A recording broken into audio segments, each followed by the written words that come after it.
It's Monday, and you know what that means? I decided to drive a railroad spike into my temple. Oh, no, sorry, talk to flat earthers on Discord. It's the same thing mentally, you know?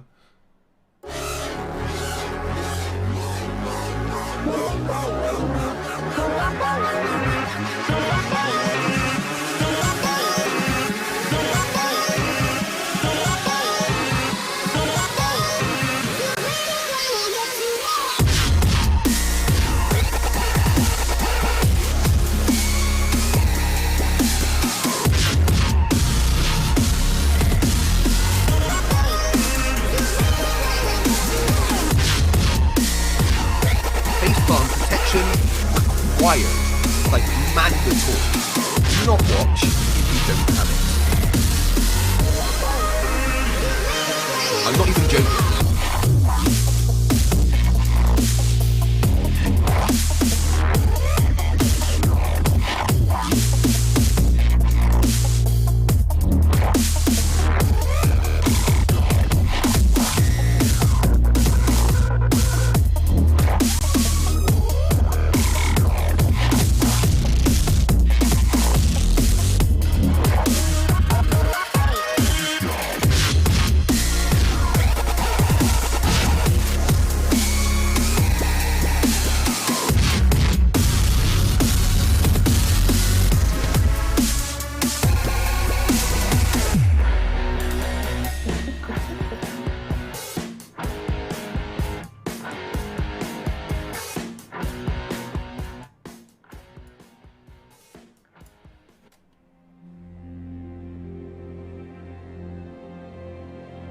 We're living on a disk, floating through space, with a tiny sun.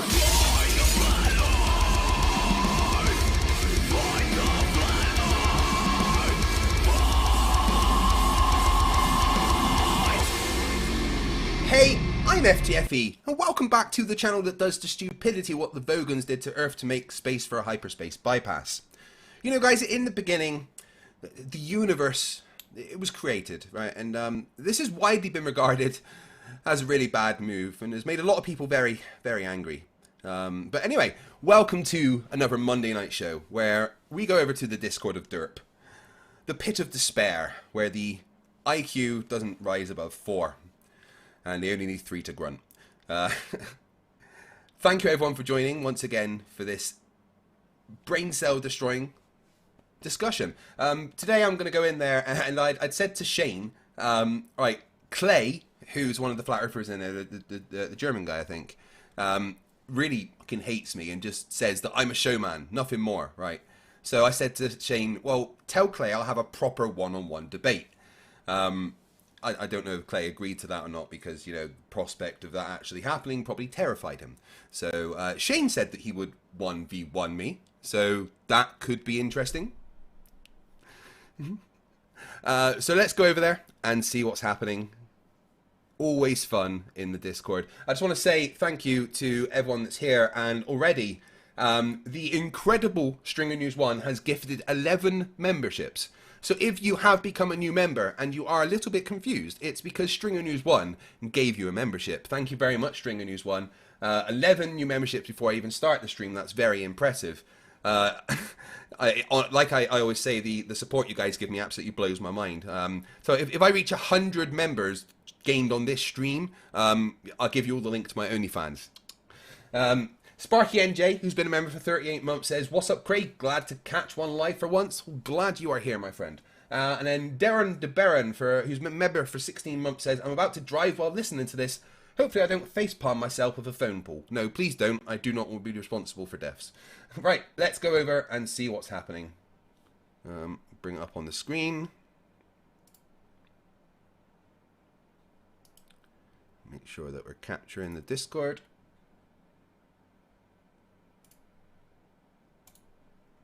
I mean, Fox wants to speak. Oh. Hey, look. Hey. Hello, hello, hello. Hey, Craig, what's going on, man? How is everybody doing today? Shane, how are you, my friend? Fantastic, man. We're chilling. How you doing? I'm doing I good. do like a new format here. Looks lovely. We got a stage format, so everyone in the audience listens. Everyone up here could speak. we can control who we want to be up here, so it doesn't get too crazy. That does make sense because it does tend to get quite crazy. That's for sure. Well, it's because of you. You know Yeah, that I you mean, because of you all the time. Are you saying that I cause flat earthers to get angry? That doesn't. Well, I'm sound saying this anything is a like better me. way to control it. Yeah, right. Clay's here too, as you see. What's up, Clay? How you doing, Clay? What's up? As Hello. I said to my stream earlier, Clay doesn't like me. He's made this very clear, and calls me a showman. I'm not going to deny that I am a showman. Of course, with this gorgeous face, I have to be. That doesn't mean that I cannot debate. So I figured that if you're up for it, Clay, we will actually have a proper debate and see what you can do. Hey, fight for the thing is, I might be liking you privately. Who knows? When you're not playing the showman, I would need to figure it out. Because I think over the internet, no matter how good a conversation is, even with a camera, you would never be able to get to understand someone like you would do one-to-one, if you get what I mean. Yeah, I think you said So put I'm your not camera saying on. that I don't like you. I'm just saying I don't like the showman that you're playing on YouTube. That's what I don't like. Because I can't 100% know who you are, right? I don't know you privately or anything like that, so I can't 100% assume or say I don't like you at all. Yeah, I mean, But that would be wrong. FTFE is something I do on YouTube, but it doesn't change that I might be a decent person that you get on with in real life, like what things that you enjoy, like if you like video games or whatever, or comic books or whatever, I might like that as well, and we'll get on like that. But you very much don't like what I do on YouTube, and make that very clear when I'm in here. Yes. So I figured if you wanted to have an actual debate, I'm up for that if you are. I actually wanted to give Shane the debate because I'm not the guy for something like that. I'm very impatient. Right, okay. Like you think I'm patient? No, that's the problem, man. It's like two worlds colliding, literally. Aye, but that's why we would have someone like Shane as a moderator, making the other one shut the fuck up when they need to. I ate just one whole lemon and an apple. It's like I and just drink ate. some I gotta water. swim. Dude, It's I'm on a done. weekday. I mean, dude, I can't. I'm done for the day, man. That's okay, I understand. I'm terrifying. I do get it. I completely understand. I'm not terrified, but it's just I have this type of discussions every day on here, and I for me sometimes it's just nicer to just sit there and let someone like Shane for example talk, or maybe Globe Joker, because both of them are much more decent than me. I just tend to get very Italian like when I get into my thing. Very, very what, Clay? Italian like? Italian like very passionate, right? Yeah. Very Italian, like. Yeah, that's Yeah, accurate. people misinterpret. Even though I might sound through the mic as if I'm angry, actually I always just sit like this in front of my PC. I really don't get angry a lot. It's only when it's really like Being angry's personal or things that, huh? Being angry's fun. Yeah, no, dude, that stuff gets onto your blood pressure and and when you go to sleep, you like feel like, oh, actually, why did I waste my energy and all that kind of stuff, Okay, well, how about we how do do we it do another this time, then? Clay? How about you take some time, maybe get some stuff together, and you and I have a proper debate another time. Obviously, I've kind of jumped this on you, and you're not prepared for a proper debate. Let's do it another time. That's fine. Yeah, maybe. I will see, man. I also have a lot to do at the moment, like collecting a lot of things and trying to set up my Collecting a own lot of show things. and make, yeah, a lot of material that I'm looking through lately. With the whole, have you heard of Witsit, Have I heard of Witsit? No, never heard of NASA him. audit, NASA auditing? Yes, I've heard of that. yes, I've heard of NASA. Oh, it's my entire basis of Witsit winning top left this year.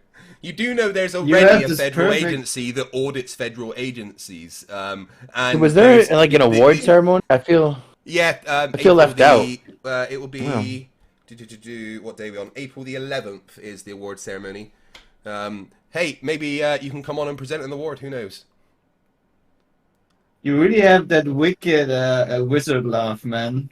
I Wicked do try. wizard. Straight But, out of, you straight know, out of the a entire Disney thing movie. that Witsit's doing with Audit NASA can be done by going to a website called the Freedom of Information Requests. Yeah, you know they Well, deny lots of those, right? And they redact the shit out of anything they don't want you to see legally, right? Yeah, because there are certain things that are classified, and nobody has the right to say. Right, but if you don't know what's if you don't know what's classified or not, what's to stop them from saying anything they don't want you to know is classified, and that's the end of it. The auditing that can be done only applies to certain things, and that does not include things that are classified. So it is not like it could do anything. Everything that auditnasa.com is trying to do can be done by going to the Freedom of Information Request website, and is already being done by the Government Oversight Authority, which is the federal agency that audits other federal agencies to make sure it's accountable to the American people. Well, I guess that'll remain to be seen. Let's see what happens with it. Maybe it'll launch, maybe it'll do well, maybe nothing will happen. But as for tonight, with the new setup here, Craig, why don't you put your camera on and join us in the land of the living up here? I'm using my camera for my stream, and for some Yeah. reason VMix doesn't talk nicely to Discord. If I turn my camera on Discord, it makes my VMix freak out. Are you? I think Are you saying because of that one time? Because of that one time There's it been a crashed? couple of updates. I want to test it before I do that. All right. I've updated all my drivers and stuff, so it might work, but I don't want to crash the stream. So then, Can you anyone? can your keyboard warrior see me on your stream? Yes, I'm displaying everything that's Okay. on Discord on my stream. Okay. Great. Shout Wait, you out to wanna- the keyboard warriors. Hello. Clay just Oh, wants to wait, be no, it's famous. working. Sorry, There we everyone. go. It worked. There you go. See? Hey. There you go. All right. So now we're cool. Nothing crashed. Now, anyone in the audience you want to come challenge Koi, ask him a question, we can bring you up here and do it nice and controlled. Anyone, we can do it wide open. We'll have some questions for him later, but only after you guys want to get it out. What about you, Fox? You're up here. I'm just listening for now. Just listening. I will take any questions from any flat earthers. David?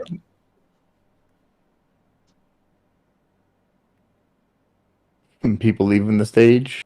Kiwi, nothing. I understand how scary I am. It's okay. Yeah, Craig, hope all is well, man. Hello. Wanted to ask you, it's a question I've had that's been on my mind recently. Go What's ahead. your base? Thank you so very much. I appreciate that. What's your base axiom you're operating from? What observation? Your main observation, your mainstay. Could you rephrase the question? What would be your base axiom for honoring the model that you do? I base my position on what evidence suggests and what logic dictates.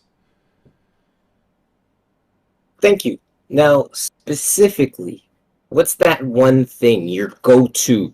I don't have a Like one if you're thing that's a kids go-to. I have the entirety of all the information and evidence available that I base my collective position on. Okay. So It would let be me very ask you silly this. to base it on one thing. However, there are certain things that I have specifically verified myself, such as the Earth's rotation. Okay. Now let me ask you this. If your children came to you and said, Daddy, tell us why this place is what it is, what would be that one thing, or maybe even your top 3 things that you would explain to them? Why this place is what it is? What you mean, as in why the Earth is a sphere? Correct. I would tell them because the force created by gravity exists, and that shaped the entire universe as we know it. And then I would explain to them how to verify that gravity exists and how to measure it. And I've actually been through this quite a lot with my kids. My daughter's very interested in stuff like this. My son's currently doing engineering studies at school. Okay, so if you were to take a basketball with your children to a swimming pool, Yeah. and they were to shove the basketball maybe 10 feet down into the pool, and then it was to bounce back up, Yeah. what do you what force is that? Well, that would be specifically the force of buoyancy acting against the force of gravity. The force of buoyancy calculated by rho vg, or rho gv, which is the density of the medium, the gravitational acceleration, and the volume of water displaced. So the buoyant force acts in the exact opposite direction to gravity, as a result of the gravitational acceleration acting on a higher mass and density of the medium that the thing is in. And I could show them how to calculate exactly what the buoyant force would be based on the gravitational acceleration that we experience on Earth. Now, you take that same basketball, and this will be my last question, and I thank you so very much for your time, Craig. You take that same basketball onto the second story of that house, backyard that you're in, of the pool, and you drop that basketball off the side of the roof. Yeah, Falls to the floor. What's that described as? that is described as the basketball in free fall due to gravitational acceleration. Thank you so very much for your time, Craig. I appreciate it. Is there anywhere Sounded like an explain where interview these for a really questions are shitty job. or was this just? I mean, I generally charge £75 an hour for physics tutoring. Was that what this is? Should I send you a bill? No, there were just questions. My original question was your base axiom, what you operate from, and you said Okay. gravity, and then I Is asked there you a follow to up basically just from all these demonstrate. questions, or were you just looking for a physics lesson? Nope, that's all. Thanks for your time, Craig. Brilliant. So Wow. I taught some basic physics. Lovely. Yeah. As a submariner, as I was in the Royal Navy, knowing buoyancy was very important. Next. Well, I think it's interesting to say that buoyancy can work without big G. You just need little g, the average acceleration, and it works just but fine. that Because people like to say, acceleration- "Oh, you can't have the buoyancy without G," but G is just the 9.8, measured average. We can use that yeah, as but well we can because show we don't that deny it, right? We acceleration just is- dispute the cause. No, we can show that it's due to mass, though. Yeah. We can show that that's what that acceleration is due to. So, and that is what we call gravity. Of course, you can also show You it mean- as long as there is a force acting. You're right. It doesn't have to specifically be gravity that creates a buoyant force. For instance, if you were to put a bucket of water in a spinning centrifuge, right, and the water would stick in on the outside of the bucket as it's on the inside of the bucket as it's spinning, right, and you were to put a ball in that water as it's sideways, the buoyant force would act sideways in the opposite direction to the centrifugal acceleration.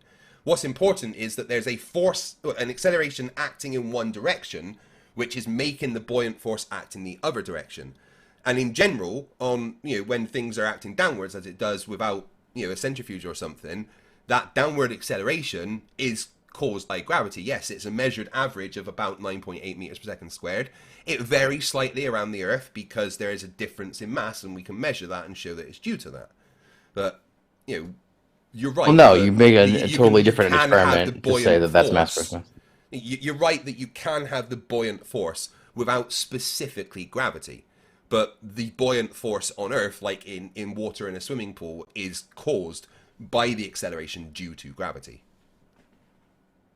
Well, no, we can just say, to calculate it, you need the density of the liquid, the volume of the part immersed, the height of the immersed part, the area, and then the little acceleration average that we can call little a instead of little g, and then the formula remains unchanged, right? Because it's only the causal I'm agreeing relationship with you. for the I'm downward agreeing with you. acceleration that's You don't disputing, need- and neither one. Yeah, I'm agreeing with you. You don't specifically need gravity for the buoyant force, right? Because it's just a force Sweet. acting in the opposite direction. But on Earth, that acceleration downwards is caused by gravity, and we can demonstrate that that's caused by, the mass, creating that acceleration. We can show that there is variations in mass around the world that will change that acceleration. So that acceleration downwards on Earth that How do we we show experience that? normally, by being on different parts of the Earth and having different accelerations by being in a submarine and using the variations of different mass weights? no, different accelerations. The acceleration is different depending on where you are on Earth, right? That's what happens, and that's why the only thing in a submarine you can use the device that they have to measure the variations in mass and density underneath the submarine from there being underwater mountain, just like bathymetry underneath on the sea floor, to navigate the submarine. So they can literally use gravitational acceleration and the differences in the gravitational acceleration caused by distribution in mass to navigate the submarine when there's no other way to navigate a submarine. Because what's important about submarines is being stealthy, right? And the normal way that a submarine would navigate with sonar and stuff isn't very stealthy because ships can pick that up. So the only way to navigate completely stealthy is to actually use gravity as a way to... Anyway, gravity. It's gravity. Gravity. Well, we can see it's gravity because it's the variations in mass underneath the submarine and in front of the submarine that they can use to map and navigate. That's what the accelerometer in the submarine is measuring. It's measuring a difference in acceleration as the mass underneath the submarine physically changes. So we can show that it is a change in mass that will cause a change in acceleration, which is why we can lead to the conclusion that the acceleration on Earth, that average of 9.8, is due to gravity. You started that by saying we can say that it's not due to gravity, so it's really No. I'm saying with the that exact buoyant opposite. force isn't necessarily always due to gravity, because you can have a buoyant force in a centrifuge when it's the centrifugal acceleration that is forcing the water to the outside to be sideways in the bucket. And if you were to put a ping pong ball in that water that's sideways, it would act in the opposite direction to the centrifugal acceleration. Because in that case, the acceleration is being caused by the centrifugal, right? But if you were to, on Earth, the acceleration we experience in normal, like I drop this lighter and it falls down, the acceleration of that lighter, the cause of that, we can show is a change in mass, is what the mass is underneath, because the acceleration of this lighter will be different depending on the amount of mass underneath me. You took that way off into the weeds, man. You want to talk about tides some more? Oh, tides are Can I such a say massively just one thing? complicated beast. I've been doing quite a I lot of agree. study on it. I Yeah. just want to say, Hey, Clay. Yeah. It's not as simple as I'll- solar and lunar tides, right? That's all I was gonna say. 100%. Yeah, but I sorry, just want Clay, to say, Clay. shout out. I'm just, it's not very important, but just shout out to your chat. It's very important. It's very amusing to read what your people are saying. Okay, all right. People are saying my mic is Clay, too don't loud fall in the on pit, my- dude. 1 sec. Audio. Does anybody else want to hop up here on stage? Ask some questions. 1, 2, 10. Stand up like a man. Go on camera. No. Ruha, if you want to make an appearance, maybe. I mean, He hasn't missed a if chance. Ruhif wants to have a chat with a flat earth for a little bit before you and I, have a chat, Shane, I'm willing to let that happen. No, I'm just kidding. We can exclude Ruha if he gets enough time. So yeah, you want to talk about tides? So what did you look up Yeah. the tides since our last conversation? Napalm was saying about the Miami coast is correct, right? It kind of seems backwards, but the thing about tides is it's not like I was trying to explain last time, right? There's more forces involved than just what's being caused by the gravitational pull of the moon and the sun, right? That is the overriding factor that makes things move, but there's a lot of other things going on. Now, the Miami coast in particular is a very interesting one because, especially over the last 100 years, they've done a lot of dredging underneath under the sea, which has changed the bathymetry, the sea floor and how it goes. And also, there's an extremely strong prevailing wind that moves the water in a particular way, and the shape of where it comes round to the side and goes, the water comes in between underneath Miami and the other side of America. It creates a large current and a pull of water that when the tide happens, because there's still bits on that side that aren't on that side facing the moon, but not on that side of the coast, it and the way that the water is underneath, it drags the water around to the other side more to make it that the tide appears on the other side of Miami than that side. And there's a bunch of studies that I've got that show it. And like I said, there's a lot more to just the moon and the sun pulling it. There's all these other forces going on. There's the wind creating stuff. There's what's underneath the ground, underneath the water, creating changing the path and the flow of the water. And around that area in particular, there is a lot of stuff going on underneath the water. And in fact, if I grab the study that I can post in the chat, now obviously I'm not an expert in this, but there's a lot of scientists that have done a lot of studies with papers. So if I can do PhD Tony. Sure. You can share stuff if you want to. I think we can all share on the stage thing. Here's more recent point influence dragging. So it's influence of dredging operations and housing developments on tides in Miami, and a detailed mathematical analysis of how to model the tides around that area. And this is the main one, right? So how do I actually get the link to this? I don't know what happened there. All right, so if I now... Right, one sec. Let me get the...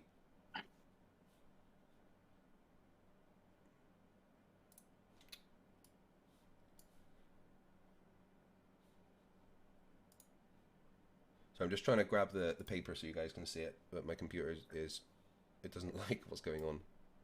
Right. There we go. So in general, I've just posted the paper that you can download to read about the effect of the dredging and stuff around Miami affecting the tides, and how there is a lot more to do with the wind and everything creating a pull around to the other side of Miami. Obviously, both, there's a lot that's facing the moon when the moon's pulling, but because there's a lot of other forces and stuff going on, and there's other places where the tide will be, it pulls it round to that side, which means that the tide's lower on Miami. But paper will explain it better. Man, I can hear the hoops of the mental gymnastics you have to do to keep this belief going. To be honest, this is great. Do you see the thing I'm sharing here? I just posted the paper about it. Again, I'm not an expert. No, I'll definitely read it. The best way to explain it. The main point is that tides are an extremely complicated beast, extremely complicated, right? But there is ways to model them, right? And there is ways to explain exactly what's going on that still matches our model. And that paper specifically shows why the tides in Miami do what they do with the pull of the moon doing what it does. Does it talk about the moon in there? Yeah. Can you see this nice video that I'm sharing here? Where have I put Discord? But which page does it start talking about the moon? There's a lot of stuff in there. I've got other studies as well. What are you showing here, Shane? Sorry. So this is like the real-time data of tides on a globe, just put it in a neat little model, which we can show as it fluctuates, right? And if I play it, you can see it kind of shows the oscillation of the tides from real-time data. And I remember that you were saying if you add up all the directions and the magnitudes of all the forces and the vectors, they would always point in a unified vector towards the moon. Yeah. And I want you to show me where on this map you would draw that unified vector. Again, if you were to take every current of every bit of water around the world and add up all the vectors together, along with all the other forces that are happening, so that you could subtract those away, what you would be left with is a vector pointing towards the moon. And I can post the paper that allows you to model that, if you allow me to get that 1 second. Where did I put it?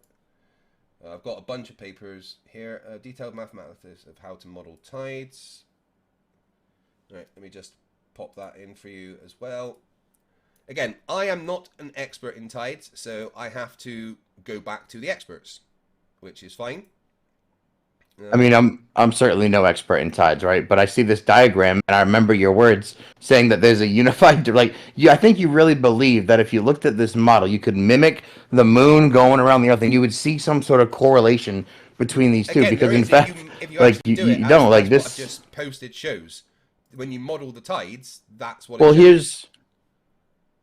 Well, here's the actual like here's your Wikipedia general mainstream first iteration response of what causes solar and lunar tides, and here's the sun right pulling all around the Earth, and that's what it would look like. But then when you model it out, it looks like this. It looks like this. Where literally like the continents would subside and be flooded. If it looked exactly, if what happened on Wikipedia there was actually modeled out in real time, this is what it would look like. But in reality, this is what it looks like. Right, sorry, one sec. I am trying to get Discord back up on my screen. What is going on with Discord? He's not Oh, he in left? anymore. He dropped up. Sorry, I think his can internet you hear me? is crashing or something. Can Yeah, watching his stream, his Yeah, whole can you hear Discord me? is going nuts. All right.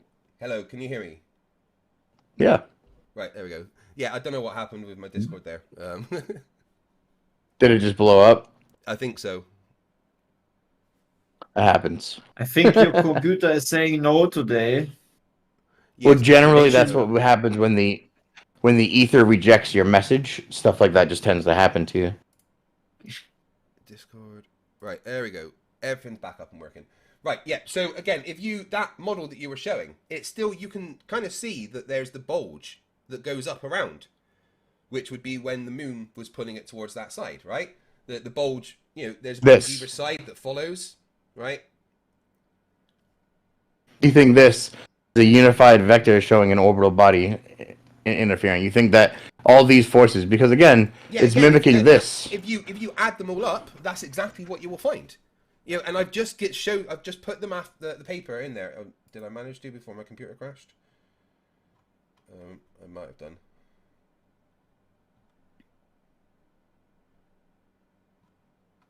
Apparently you guys are still quiet and I'm still loud, so I am failing with the tech today. Need to get you an assistant.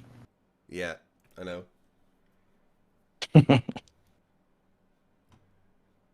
Right, I'll post the paper that I was supposed to before my computer crashed. One sec. Right, so there's a paper that explains how to model the tides based on everything that we have, that will show about the unified vector and everything.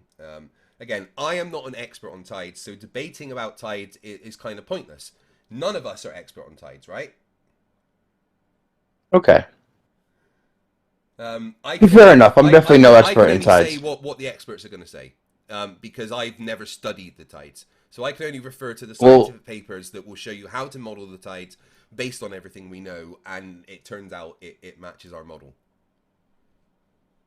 I mean, to be honest, I think I can tell you that neither side has what causes tide down to 100% science. I don't think the globe model has it, certainly, and I don't think that there's a good flat Earth explanation for what is driving the tidal amplitude directly near infodromic points. There's no tidal amplitude on them, but the tides seem to oscillate around them for some reason that's inexplicable to both model in my mind. So I think it's an interesting thing to talk about and see what people think. Because when people like you say solar and lunar tides at first, right, which is what you did, you have to go look into it because that's why would they still say that's so far from the actual answer, right? Well, no, again, the overriding force is the fact that there's a gravitational pull that's moving the water. But there's so much more going on Earth as well as that. You have to remember that other forces are happening. There's lots of things going on. The main thing that's pulling it all is the moon, a gravitational acceleration. But just like if there's a stream going downhill, the water could be all bumpy and everything depending on what's underneath it. There's a lot of other things going on than just the water flowing downhill. You would look at the water and go, well, it's not. Some of it looks like it's going uphill. Well, it's supposed to be going downhill because it's going over a bump. If you look at that bit individually, well, you're right. That seems weird. That little bit that's going over a bump, the water's going uphill there when the rest of it's going downhill. That doesn't look right. But you need to look at the whole thing and all of the things that are going on, which is why I just posted a paper that shows you how to accurately model the tides with all of the factors taken into account.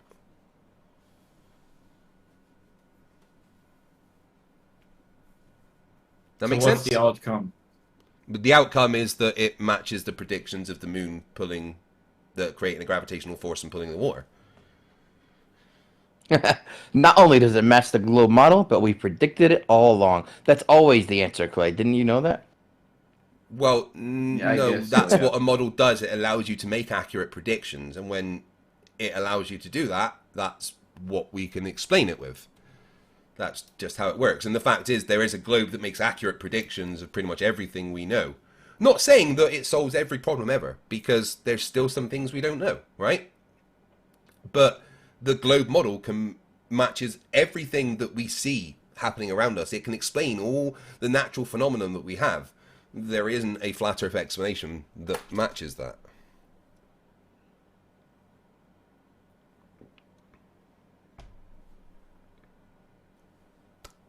Oh, oops. Silence. I'm unmuted. No, I'm good. So does anyone have any questions for Craig? Otherwise, we can go into why we started saying thank you, Walter, if you want. Magic bendy light. Yeah, magic bendy light. Yeah. Well, I mean, like, you've seen Walter Bislin's fantastic flat Earth dome model, right? Yeah, that he explains that light has to do crazy, amazing things that make no sense for it to happen. Yeah. But it literally like matches Stellarium, though. You understand that? To say that that makes no sense means that Stellarium's inaccurate and wobbly, bendy light too. It was the way that it projects it onto a flat plane that requires all of this magic stuff to happen. It's not saying that it represents reality. You know, again, if you're going to use what Walter has had, has given you, you have to take into account his words as well. So rather than just cherry picking, talk about everything that Walter's said, including how that model was made.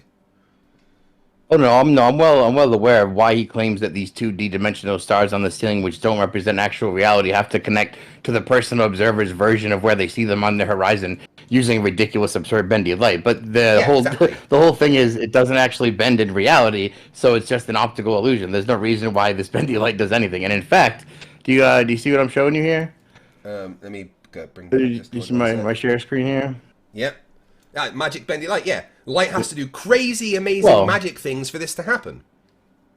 So I mean, can you so can you you show think me so, how right? light So, does this? Before you well, get into let's what the model shows, show me how light does what it has to do for this to be the case. well, let's start with one specific example then, right? Let's look at, say, let's see, this date on this time. Let's see if I have it set up still. I hope. Wait, could we just go back down? Sorry, Here it is. before you do, could you just scroll down a sec there? I think there's a very important thing. Go down a bit more. Down a bit more. Down a bit more. Oh, I'm well aware of what he wrote here, right? It's ridiculous. It's funny. We can read it if you want. Oh, the bit about the conclusions. Yeah, but see, like, the whole point I'd is love you he's to saying read. it I'd love you doesn't to work. read that. Sure, but he's saying this doesn't work. So he's saying this makes no sense why this would show this observer angle. This is a sunrise elevation angle in like a little bit of Western Australia on August 16th, 2021. And this wonderful fake model that doesn't use anything real shows exactly the prediction of where you would see the sunrise at this azimuth at 76.1 degrees with elevation just about 1. That's when it rises. And Yeah, if you think it's because he's crazy, bent then all the you light think that, around like, to make it happen if the Earth is flat. That's the point. So again, if you read the there's conclusion, nothing. could you please, before you go on, read the conclusion out to everyone for me? I think it's very important that before you use his model to try and explain anything, you read the conclusion for everybody.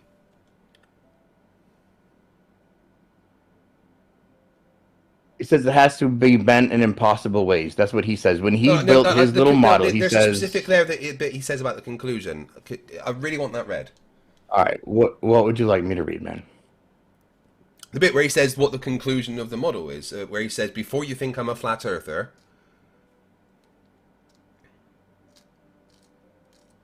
We allow light bending in specific way and restrict observers to sea level. That even when the date of eclipses can be predicted for this model. Okay? Right. Again, that's not the bit. It's where he says, before you think I'm a flat earther, and what he says about that. Oh, does that just lead to that bit? Right, okay, so... So the conclusion there is no explanation or scientific model that can physically explain why and how light is bent as needed by this flat Earth model. It is not possible to... Excuse me. Oh. Excuse me, I do apologise. I've just been getting over a head cold. Still got a bit of a tickly throat. Start again, sorry. There's no explanation or scientific model that can physically explain why and how light is bent as needed by this flat Earth model. It is not possible to derive a light bending model that works for any altitude. So, you're using something that has zero scientific explanation behind it, right? I just want to make that clear. He says that. He says that a lot. And a lot of people on the internet say that a lot. Well, sure. He says came that. up Now, with it, and that's his conclusion. So, yeah, he absolutely Sure. can say that. Sure. He even explains how the light has to be bent. But there is no scientific reason or explanation for the light bending in the specific way it has to for this flat Earth model to make sense. Because however, it does make accurate real-world predictions observations down to the degree, right? Yeah, because the light is all bent. That's why it makes accurate predictions, because he has made the light all bend in a particular way so that it would make accurate predictions if the Earth was flat, right? But the light, here's the, hold on, wait, the light, right, which is got from real-world observations of stars and everything, the light that is actually recorded in real-world data has to be bent in crazy magical ways that make absolutely no sense for the observation on a flat Earth to be possible. So, before you can use this to say that it represents reality, you have to provide an explanation for the way that light has to be bent based on reality and observations in reality. Hey, you still looking? How do we have? Hold on, give me a sec. Hold on, like, so you see how we're still looking here? You see the azimuth and elevation angle? Right, cool. So then we go to SunCalc on the same day and the same time, and we use the same method with the same azimuthal grid over the observer, and we get the exact same result and makes the same prediction. Here we go. Azimuth, because it's using the same crazy light bending stuff. Yeah. Well, what's this circle around this then? Is this crazy light bending nonsense over here or what? What's going on with this? It's not what you would have in, you know, and again, the measurements on the model that Walter's given you are in reality, right? But it's saying these are the measurements in reality, and then if the light bended this crazy way with these measurements, then you'd get that. So of course the measurements that are showing are going to be correct because they're based on reality. But reality that has to have a crazy magic light bending thing to have this dome. And it's not the same dome as you get on the you know, the sun and date thing. It's not derived in the same way. Well, it is, though. It's an azimuthal grid directly placed over the observer to mark elevation angles in comparison with an azimuth reading. That's exactly what this is. That's why it's relevant. You see, this little observer dome is exactly how we predict sun. This? Yeah. And again, but for this to be what you would see in reality requires light to do crazy things, and is not this is not what we match. This is in reality, right? So if you SunCalc needs crazy bendy light too. What for the way it's displaying it right now, because it's displaying it on flat, right? Oh, this is the directly matching reality in all data taken in all elevation angles for every sunrise for any observer on Earth. But sure. Yeah, but what map is that being put onto? Well, the thing is, it doesn't matter which map or which projection or if it's flat or if it's round. Absolutely, because it's using the same. What map is that being put onto right now? It's using the same azimuthal grid based on the observer. It's just a moving coordinate system you place over the observer that marks elevation angle and azimuth. So there's that. But again, the question which you are avoiding like the plague here, Shane, is what map is that on? I don't know. I think it's a Mercator variant. Right, okay, so it's on a flat map, and it's showing you how it would be on a flat map. And yes, you would have to have magic bendy light based on real-world data for that to happen, as Walter explains. Well, then here's Stellarium. Same position. Let's go over here. And again, what map is that? It looks like a Mercator, right? Right, okay, so it's not a globe. So again, it would have to have magic bendy light to do what it does. And that's how it's able to make accurate predictions by programming in that with the grid and everything. But again, it's not what you would have in reality if you plotted out the actual stars and the positions. It's just the way to see it from that position. Again, read the conclusion that Walter gave you, because that is what Walter has done. Yes. He is the one that made the model based on the real world data. Right? Great. Quick So question. SunCalc uses bendy light. Got it. Quick question. Well, it has to, What do you because mean it's by based on a magic? flat map. If that's a flat map, then it has to warp light in a way that would match the warping of the map. Yes, because That's a crazy that assertion map that nobody else makes, though. isn't accurate to the real world. So of course, if you were to map the accurate elevation angles of certain things like the sun onto a map that isn't accurate of the world, you would have to warp it in certain ways for it to be accurate on that map. What you need to do is provide a map that is 100% accurate, that has one of these grids on, and then we can say it matches reality. This is reality exactly, down to each observer, each elevation angle, except every that map sunset for doesn't the match past 3 reality. years. Except that map doesn't match do you mean? reality, so it doesn't map reality. Well, Australia doesn't Just look the like globe that. map flattened out, have the same coordinate system? Doesn't it literally have every longitude and latitude measurement identically? Isn't that how the distances between latitude is different on that map than in reality. the distances, right? Yeah. But it doesn't model therefore for any the map observer is not on reality. the Earth. Therefore, the map does not match reality. Therefore, the map has to be warped. Therefore, for what you are having with that grid and that dome to match reality also has to be warped. The only way that you're going to say that this is evidence of a flat Earth is if you can do it on a map that accurately represents the world we live on. Otherwise, your entire argument is moot. I see. So we can't attack the model because it's so accurate in predicting in reality. So we have to attack the map. The only way that it's accurate is by adding magic bendy light. Yes, on a map that is not reality. Magic bendy light with zero explanation or scientific basis on why the light would do that. Absolutely. Just like SunCalc, right? Clay, what? Yeah, again, SunCalc, this is a Mercator map, like you said. Therefore, it is warped. Therefore, the observations have to be placed on a warped map. And again, you cannot, unless you can put this dome thing that you are claiming matches reality onto a map that accurately matches the world we live on, your argument is moot. The whole point I brought up this map, dude, was that Shane, one sec. Clay's been desperately trying to say something. Should we give him a chance to say something, and then we'll come back? I promise. What do you mean by magic bendy light? Well, Walter explains it quite well.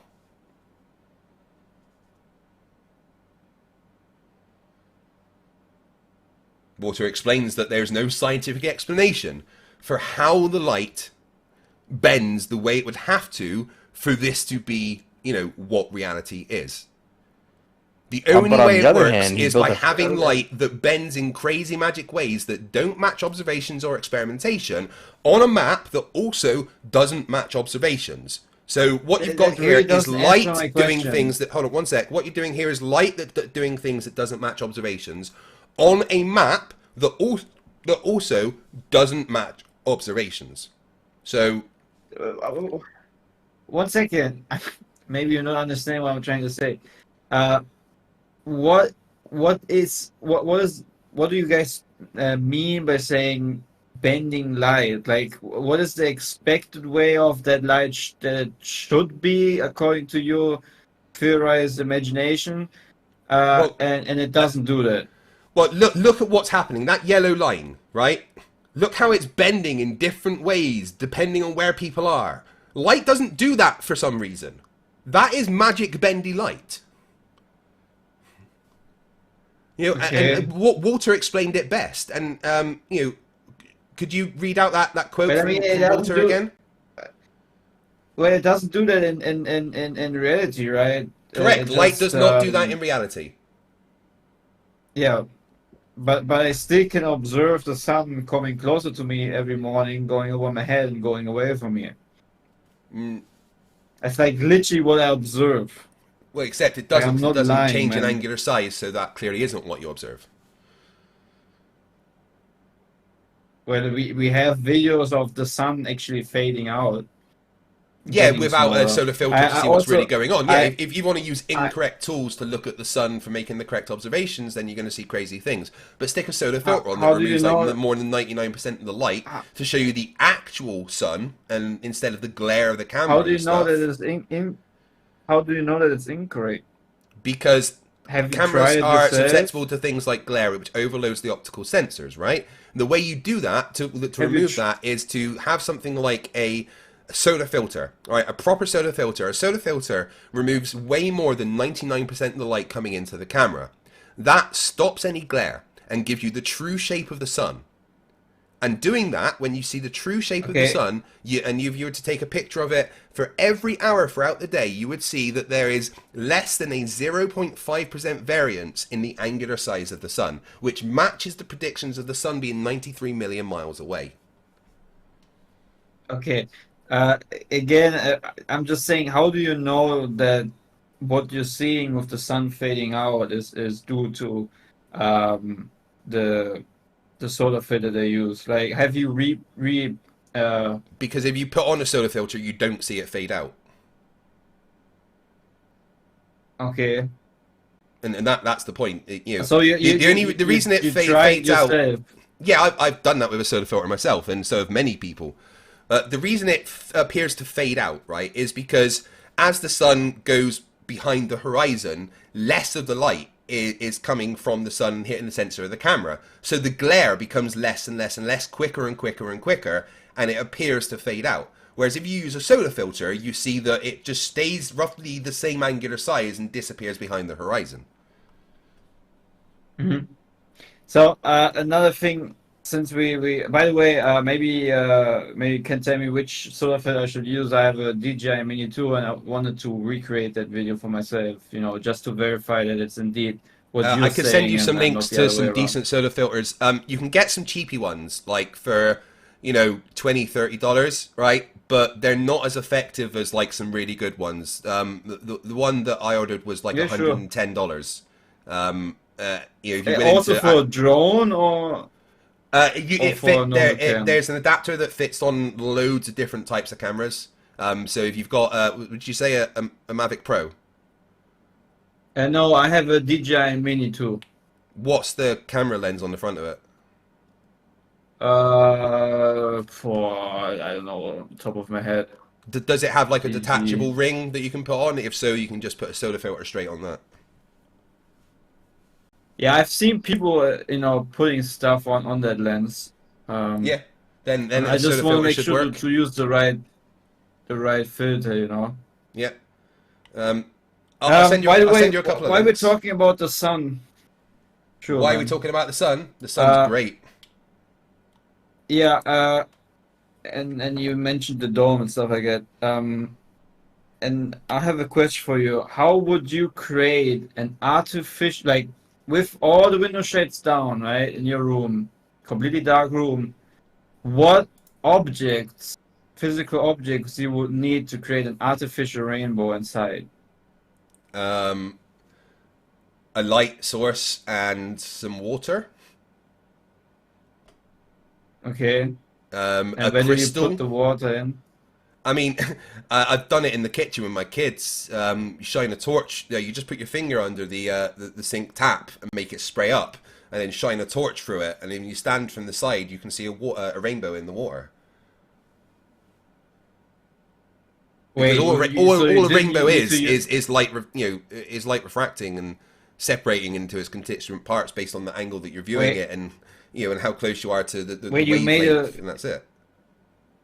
You made a rainbow by just spraying water inside, like without any outside light. You don't With need an outside light. You can artificial do light it. source. You can do it with any light. Any light source that gives white light, which contains all the constituent properties of light. You can create a rainbow with spraying water. Inside. Yeah. Like you just use water and can you do that experiment and make maybe a photo of it? Sure. I would want to see that that's because quite easy. I don't know. That's like as far as I know, did that you at need to school have as well, water. man. Like we created rainbows at school, like in the classroom. So Like, as far did as you I not? know, No, as far as I know, you need actually like glass or a mirror. You No. put water inside of it, Who and said then you that? can create a rainbow. Like, seriously, who That's told you what that? that's the web. You know, that's what the The, web tells me. the web says that you have to have what, sorry? It needs to have a glass or a prism or a mirror to create that effect of a rainbow. Just water and an artificial light source doesn't really work. It totally does.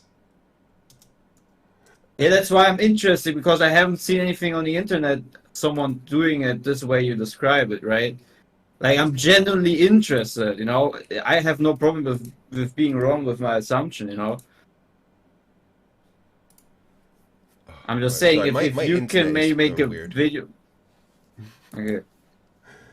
I can't, like, put up any web pages or anything. Oh, here we go. That's better.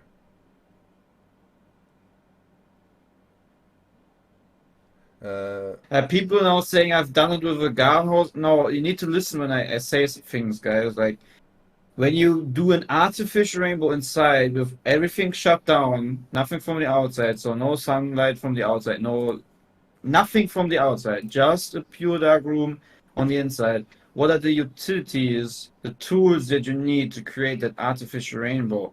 And Craig said you just need water and artificial light. Yeah. And I'm very interested because I have not seen anything about this on the internet. I just want to know how he makes that possible, and if so, he can maybe provide like a picture or anything like that. I'd do the experiment with my kids in my kitchen if you want and record it. Sure, man. So if there's like all the windows shut and it's just the water and the artificial light source, I'll be glad to see it. Yeah, yeah. I mean, try it yourself as well. You know, don't just rely on me. I'm very confused. My computer is telling me I'm not connected to the internet, but I clearly am because I'm talking to you guys and I'm streaming. Yeah, it's Oh, a look, weird the ether day doesn't want today. you to be heard. I'm definitely connected to the internet unless I'm sleeping. Right, so you figured Well, I out mean, how you that want to magic go bendy back light to works some- yet, Shane? Oh yeah, Magic Bendy Light works just like SunCalc. You see? Yeah, yeah. What Again, this does SunCalc is it doesn't have places- an accurate map. It has a Mercator map, like you said. So yeah, the sunlight has to be bent. Again, can you show me this Mercator grid? map. Yeah, can you show me this grid on a map that accurately represents the world and the correct sizes of the land masses and stuff? Are you able to do that? But if I did it on a globe, it would make a difference, Craig. Say that again. Right, if I did this on a globe, it would make no difference. The only thing I'm trying to show you here is it would work that on a globe like this. Do you? I think it could work on either model. Yeah, I'm telling you that the Well, only okay, that's a comparable lovely concept. thing. Right, I'd love you to put it on a globe then, but until you can show it to me on a map that accurately represents the real sizes of the countries around the world, Mercator map, dude. it doesn't. So, again, do you think the Mercator map shows the accurate sizes of the countries? No, all maps have flaws, dude. I understand Apart that from all the globe, projections yeah. and they all have flaws.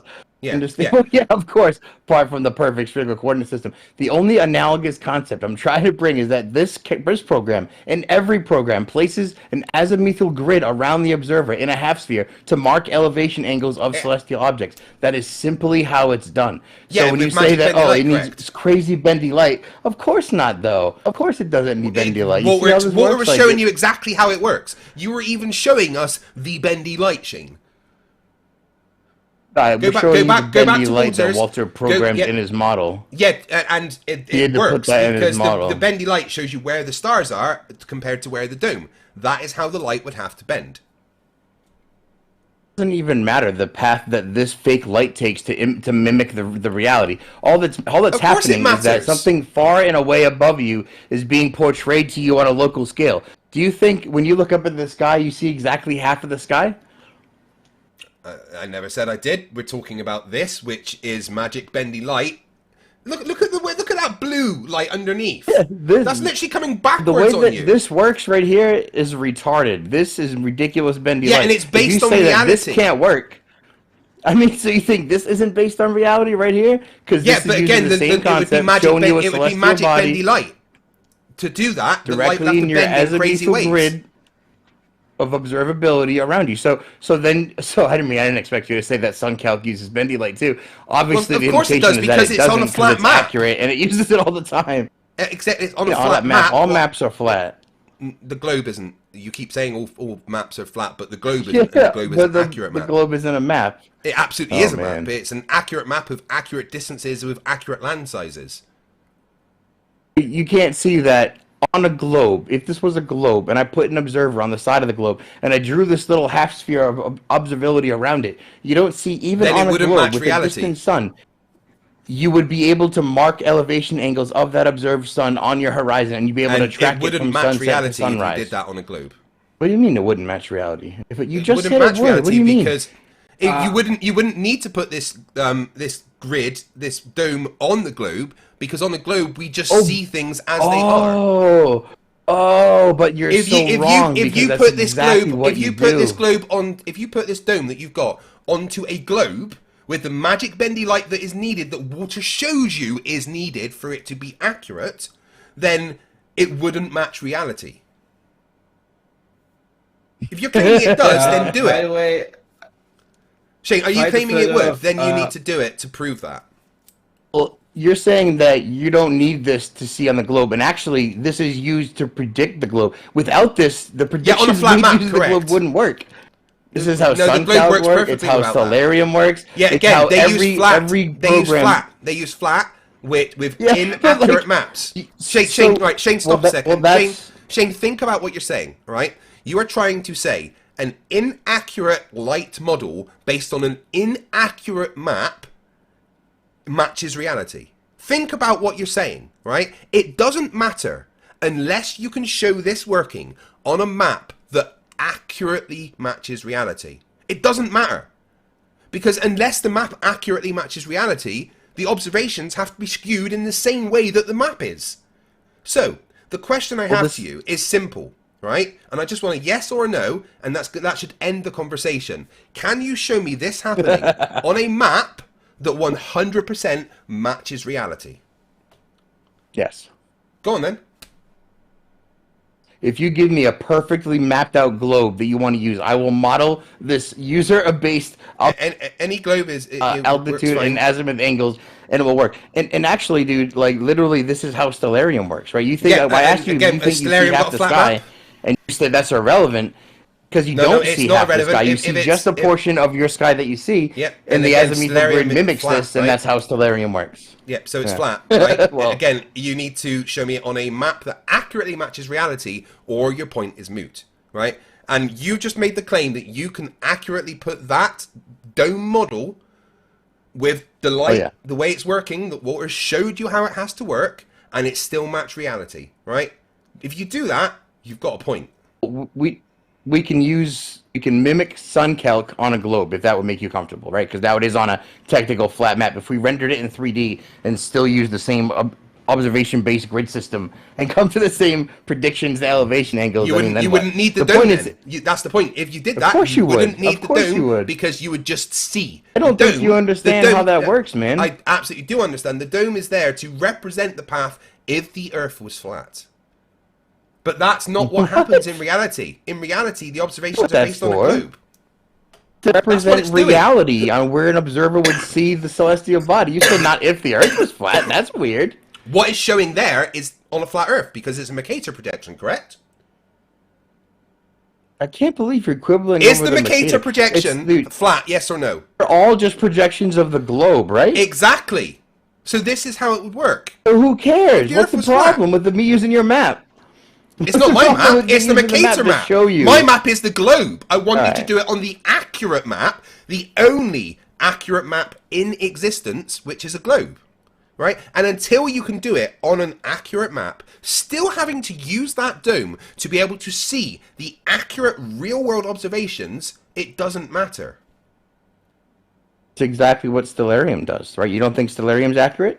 I'm saying Stellarium's accurate because it models the light to bend in a way that makes it accurate from that position. Yes. So okay, all right. So hold on. We can wrap this up. I if mean, this is what, true. what Walter's You showing think- you there so- is still accurate. Well, hold on. If the light would bend in that way, it makes sense. And that's why you can use Stellarium to model things correctly, because it's based on the light doing what it has to do to show from that position. And that's correct.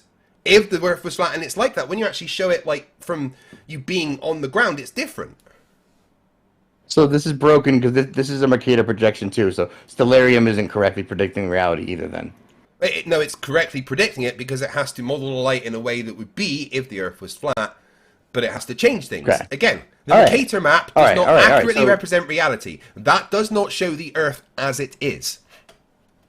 Do you agree So- with that? so do you you're agree? saying- Right? Do you agree with that, Shane? Well- that the Mercator map does not show reality as it is. I believe yes, it's warped. Absolutely. There we go then. So if it So is warped, the you're observation. saying- Wait, hold on. If it is warped, do the observations also have to be warped to match it? No.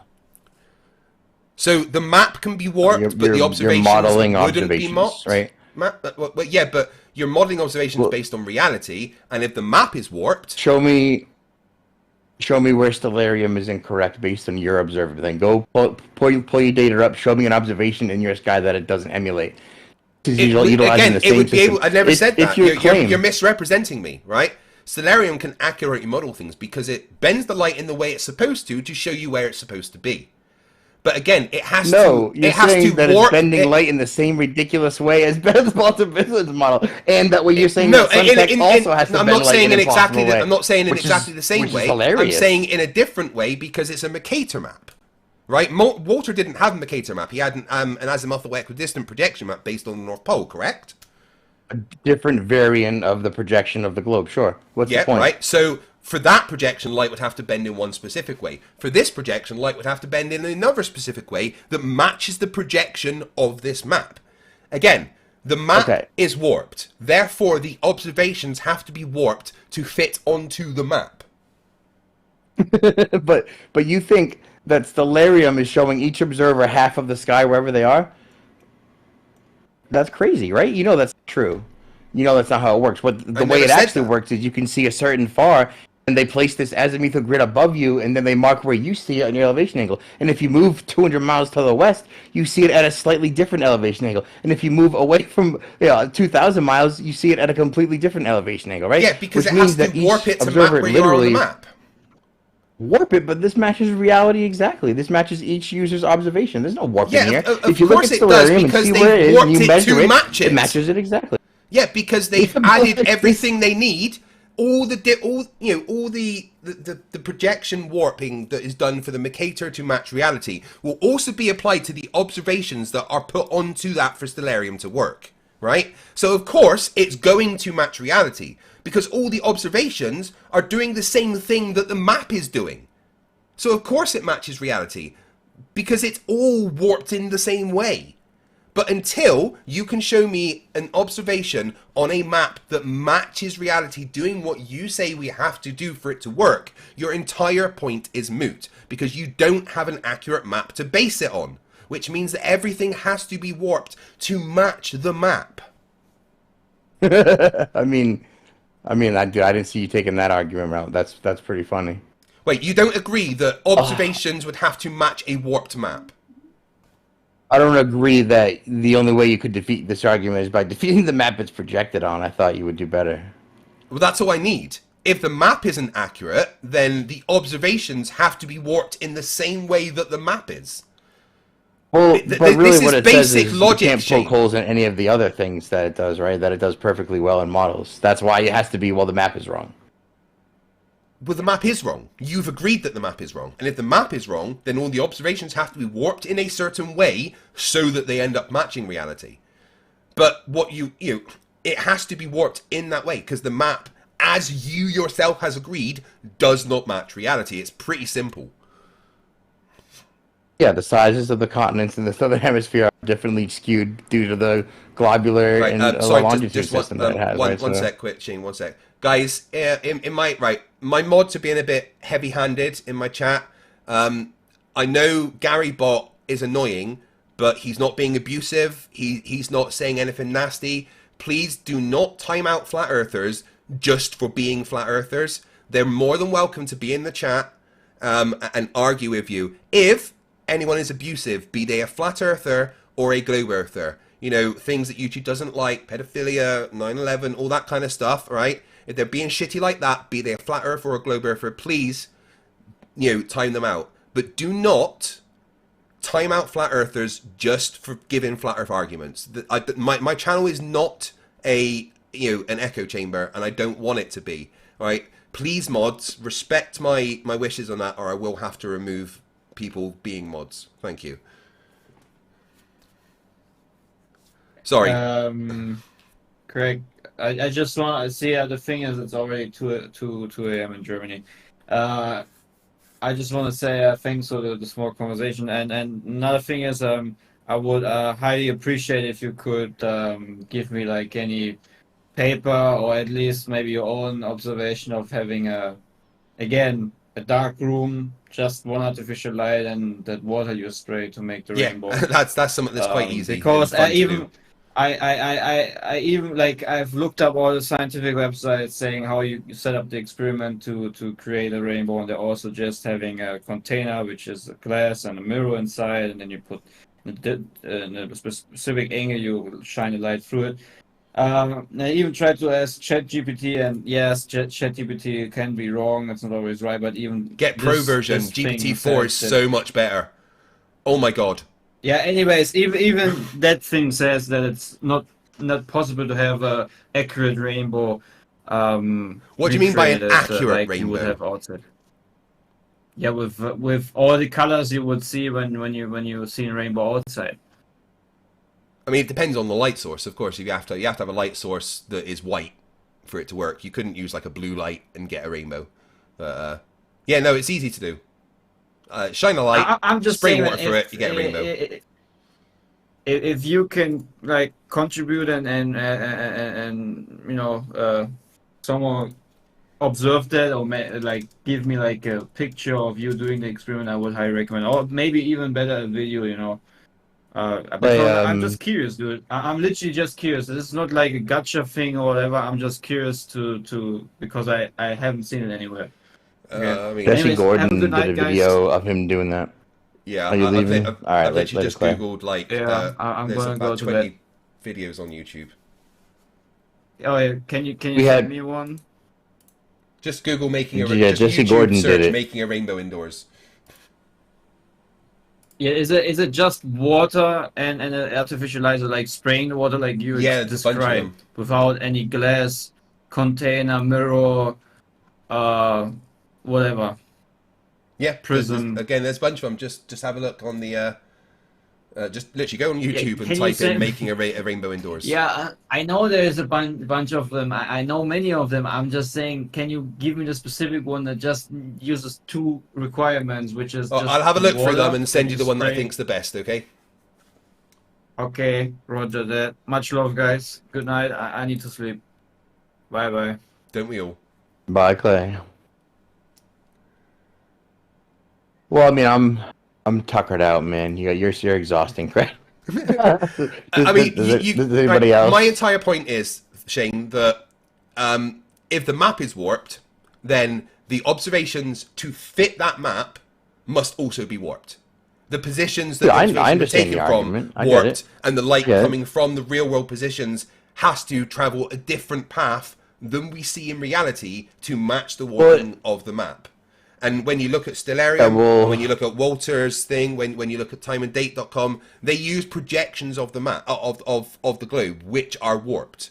So if you're taking the observations from reality and applying them to a warped projection, the observations have to be warped in the same way so that they still match reality, which means you can still accurately use those maps to predict the positions of stars and stuff, because there is a warping in the same way that the map is. SunCalc and Stellarium use bendy light, impossibly. I got it, man. I understand the argument. I just didn't expect you to go there. That's the well, it's the only argument I've ever seen a Glober make, and I've been trying to see who can make a different one. Oh, you did way better than Bob the Science Guy, man. That was a dismal outing on his part. What was Bob's argument? Because Bob's Bob's a very smart man. Well, he just kept uttering bendy light without the articulation that he just put in. And he didn't even go into the maps. So, better outing on your part. I mean, I was having a good old look at Walter's page and that, and the way he was explaining it, and I think that's Walter shows you himself that the light has to bend for the observations to match, and that's on the Yeah, A but map. So if there's a Mercator map or any other projection, it's going to have light bending in whatever way matches that map. well, I just wanted to show you why we're saying things like "Thank you, Walter" as a nice saying in Flat Earth, because he gave us this wonderful working matching reality model, and all he just puts is this little stipulation about stupid bendy light he had to implement in his I coding mean, to he make also it shows you work. the But I mean, bending like, light based on reality, right? well, I'm totally content to have it work, and I'm glad that a Glober gave us such a wonderful model. So thank you, Walter. I mean, kind of debunks Flat Earth at the same time. So yeah, thank you, Walter. Definitely. We're gonna get thank you, Walter shirts, I think. I Does think he'd anyone have appreciate any that. questions for Craig? And I yeah, have no Hey, problem Craig. wearing that. Jamal King, hello. What's up? How you doing? I have a question. I'm in the UK, so can't really talk loud. The kids are asleep. So, Yeah, man, I know that feeling. okay, Craig, would you say that what's his name? Aristophanes? Eratosthenes? Aristophanes, yes. Would you say that he proved the globe by the sticks and shadow No, he experiment? measured the Earth's radius. Right, yes, okay. Yeah. Was it with the sticks and shadow with the assumption of the distant sun, right? Yeah, absolutely. He assumed that the sun was distant. Okay. Have you seen the video where Neil deGrasse Tyson said it could work on both claims? With two observations, yeah, absolutely. If you use just two observations, it could work on both a globe or a flat Earth. But you add more observations and it very quickly stops working on a flat Earth, like my good friend Slice Barcane did in his video titled Flat Earth Debunked, where he got, I believe, 37 observations around the world doing Eratosthenes type experiments, and then getting the data from all these different points, mapping it onto both a flat Earth and a globe. Matched the globe completely, showing parallel light pointing towards the sun, but on a flat Earth gave conflicting positions for the height of the sun. So with two observations, yeah, it can work on both flat and globe. Add more observations, stops working on a flat Earth. This is my question, right? So, Aristophanes used two observations, correct? Do you have any citation of him using more than two? No, Eratosthenes only used two. So would you say One he in didn't prove Alexandria anything? and one in Syene. No, but would you say that then Aristophanes didn't prove the globe? I never say that Eratosthenes proved the globe. He used known things and basic maths to calculate the radius of the Earth and got really good, really close to what we know. I would never say that Yes, but, Eratosthenes proved the globe. He measured the Earth's radius, showing that what we knew about the Earth being a globe was correct. yes, but the thing is, right, we always get tossed these 2,000 years ago experiments claiming to be proved, but when, like, for example, now, you're admitting he didn't really prove it because he only used two sticks could work on both. So you're saying that now we don't need these 2,000 years ago experiments, right? We just use more sticks and still assume a distant sun. Oh, well, it's not an assumption. We've measured how far away the sun is. It absolutely was an assumption back then, but it's not an assumption now. We know how far away the sun is now. We've measured it in several different ways. So we it's not an assumption. We know the sun is a very distant object. But what distance did he assume? He didn't really assume a distance. He just assumed really far away. But how would you claim parallel rays if you're also claiming refraction, Craig? How did he know the rays were parallel? That's my question. Because rays coming from the sun from a distant object would arrive at us pretty much parallel. That's the point. And when you're coming Yes, but straight up from it was at solar noon where the sun is directly overhead, right? And there's going to be minimal refraction happening at that point because it's just coming straight down. Yes, but I mean, like, you're claiming parallel rays. Have you ever seen parallel rays? Or I remember a yeah, Globo I've told me. good videos I've showed several times of parallel rays. Actually, there was one in my Discord earlier. Yes, but I have a Globo told me that to see parallel rays, you have to be in space.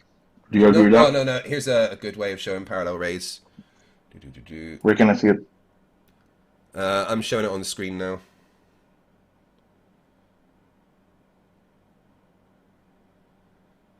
Can I see it from the Discord or You can see it on his camera, right? Yeah, as you can see, those There we rays go. look pretty parallel when you're up in the air, but when you're down there, they don't seem parallel anymore. And let's do that again. So here we go. So those rays are parallel. You can see the shadows from one the sec? Are sun you are seeing my parallel phone? there. One sec. One sec. I'm trying to get on your channel. One sec. What? Dude's freaking out. You can just watch in here, right? So from this position, you can totally see that those shadows look parallel because of the sun coming down. But as the drone lowers and changes its own perspective, all of a sudden those rays don't really look parallel anymore. Kind of explains what crepuscular rays are as well. In fact, it's an exact explanation of crepuscular rays. So there we go. From this position, you can totally see that, you know, this shadow's going that way, this shadow up here is going that way, this one's going straight down. So they look like they're not parallel. But we know they're parallel because when you're above, you can see they're parallel. What are you laughing at, So Shane? all this parallel ray. Sorry. That example is the only one you ever use. Sorry, dude. Go ahead. Well, it's the only one that I've What was seen of that's that good. Sorry, Jamal, carry on. What was that, Shane? Shane's got it, just saying man. that's the only example that I use. My question was really like, I will find a Globo would admit that Eratosthenes didn't really prove anything. Because if it works on both, we can also use him for an example to prove the flat Earth, then, right? If you could want bring to up stick and with say, just 2 observations, yeah, but like I said, you add in any more observations, ruins it for a flat yes, Earth. but my point is he didn't add any. That's my point. I keep asking. No, like, I'm not okay, saying is there any- Eratosthenes did. But again, you don't just use one thing. Eratosthenes used what he did and all the other preponderance of evidence to determine that the Earth was a globe. And then if the Earth was a globe and we did this, then we'd be able to measure its radius. And then, so he did that thing and measured its radius, and it turns out it was pretty much correct. But it doesn't change the fact that with 2 observation points and a local sun, it's kind of going to do the same thing as a globe. It's going to just show the sun's in a position, right? With 2 observation points, you could triangulate where the sun is, and it would say, right, the sun is here. Simple trigonometry. But as soon as you add a 3rd point, and you do the trigonometry for both those, for all 3 observation points, you get conflicting positions for the sun, showing that the sun can't be small and local unless there's multiple suns. So you have to assume parallel rays then. Again, I don't Just to assume fix them. the I've just problem, shown right? you that rays are parallel.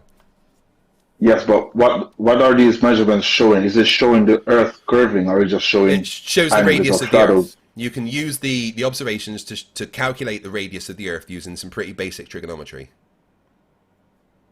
I can give you a radius of a dish, and a circumference of a dish. Doesn't prove anything.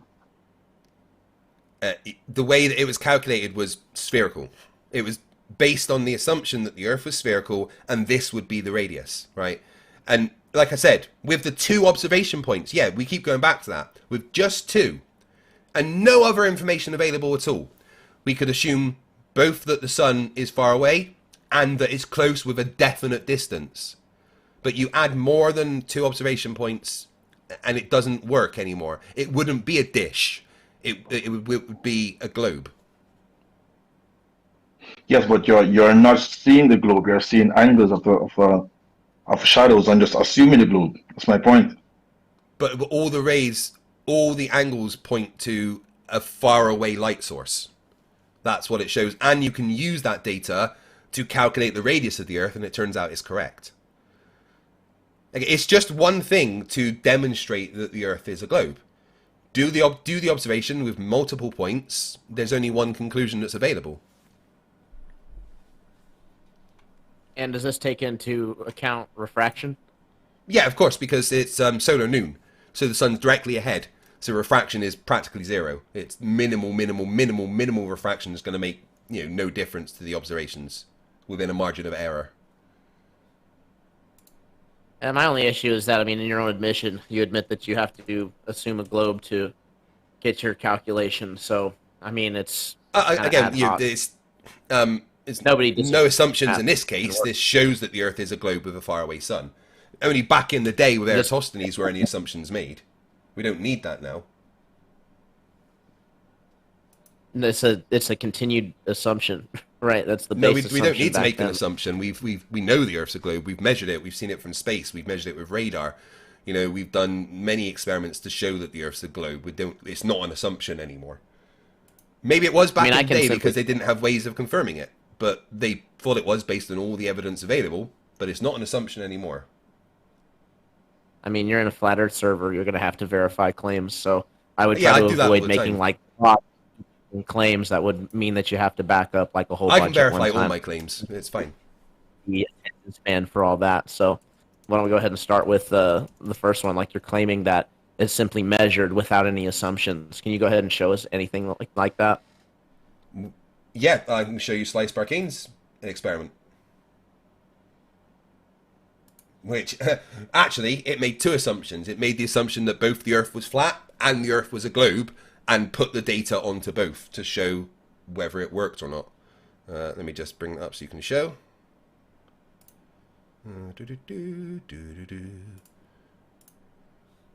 So this is Sliced Barkane's channel, and buddy.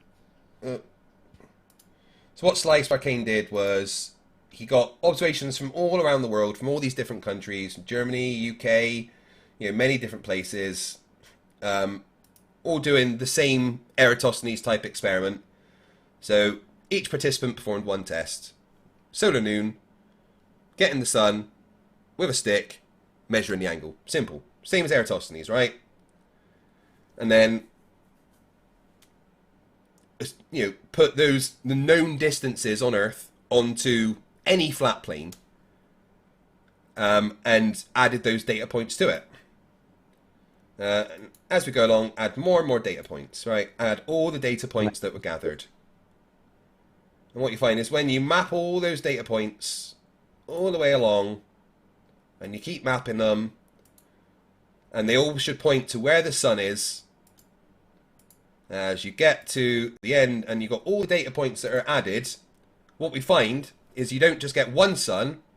Every time one of these green lines passes this middle bit would be a position of the sun based on the data that they got. So if you put it onto a flat plane with the data from real life, you get conflicting positions for the sun. And everyone has a personal sun. That's so weird. Yeah, everyone has to have a personal sun. They have to for this to work. But if you put that same data onto a globe, and I'll speed this up a bit. You put that exact same data from real life onto a globe, and what you find is it all points in the same direction, as though the sunlight is coming in parallel, right? So in this case, if the real world data mapped onto a globe, boom, all pointing in the same direction, less than 1 degree variance. And that would say that the sun is in one position, really far away. Because that's what would happen. Then move that point 100 million miles away, all the vectors point. That's crazy. Yeah. I also have a pretty simple rebuttal. For one, the way that those lines work, right? Isn't it also true that where all those lines cross can also be the actual point that the sun is? Not unless there's multiple suns. No, like where all those green lines intersect in that one spot there. There's no one intersection. I guess because you got like 1, 2, over there. There's I a guess bunch here that are kind of close, but then there's some up here, there's some over here, there's some here. There is no one intersection. Every time a green line passes this middle point would be a different position for the sun. Based on the data that is gathered in real life and doing trigonometry. For one, you were a little dishonest. You said you said there was no refraction involved because they only took an observation at solar noon. That's not how the experiment works.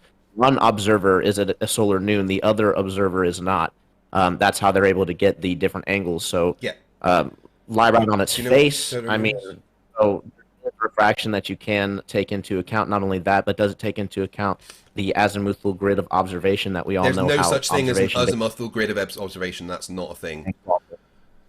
Thanks. You guys absolutely have to invoke it when you're talking about seeing two sunsets across the sky. That's actually how it's explained in the globe model. So, right, we see what the claim is from the globe is that we're actually seeing the parallel sun rays come down across the entire scene, but because we're so small, we're not able to see all the way horizon to horizon, so we're actually seeing the light all the way around us in this azimuthal grid of observation that you have to invoke. So does it exist or does it not exist? Who invokes an azimuthal grid of observation? If it does, Stellarium. Explain why. Yeah, no, again, that's not how we see it in reality. We've explained that that's warped onto a flat map. We do not see azimuthal. We do not see in a azimuthal grid. So you just completely This is very simple, right? Doing the Eratosthenes experiment, it gives conflicting positions for the sun, right? So either the Earth is flat and there is multiple suns, or the Earth is a globe and the sun is really far away. Those are the two possible conclusions from the experiment that Sly did. Or there's something going on with the atmos, the light is being refracted, or there's something going on with perspective. You can't just hand wave it away, something that literally has to be invoked. We know exactly what refraction does. It's already been quantified. If you're claiming there's something going on, then please provide specifics. Otherwise, it's just an ad hoc nonsense explanation. So then, allow me to ask you a question. Then, if this is not how it works, right? My explanation is not even my explanation, right? But it's just what is going around. So I know it's going around. The azimuthal grid of observation is something that Austin Whitsitt made up and isn't a thing. Or you talk over and bull over so nobody can make a point, so that you can just run out the time like a coward. So no one's this running is out what of it time. is. I'm here. There's an observation in the real world that we see where we actually see sunlight wrap around the entire sky, and it actually makes it look kind of like there's a sunset going on at two completely opposite 180 degrees in the sky at the same time, right? This happens a lot of times. It's well reported, well documented. Could you show I can't remember what the exact of it, if Shane can help me out with that. But it is. What are we looking for? It's a documented sunset thing. Being shown at two different points, 180 degrees apart. Yeah, and you can actually see the sunlight like wrapping all the way around you too on the sky. It's pretty cool. I've seen it myself. Yeah. So right. Before you go on, you're going to have to prove that we see an azimuthal grid of any kind, because that's not how vision works.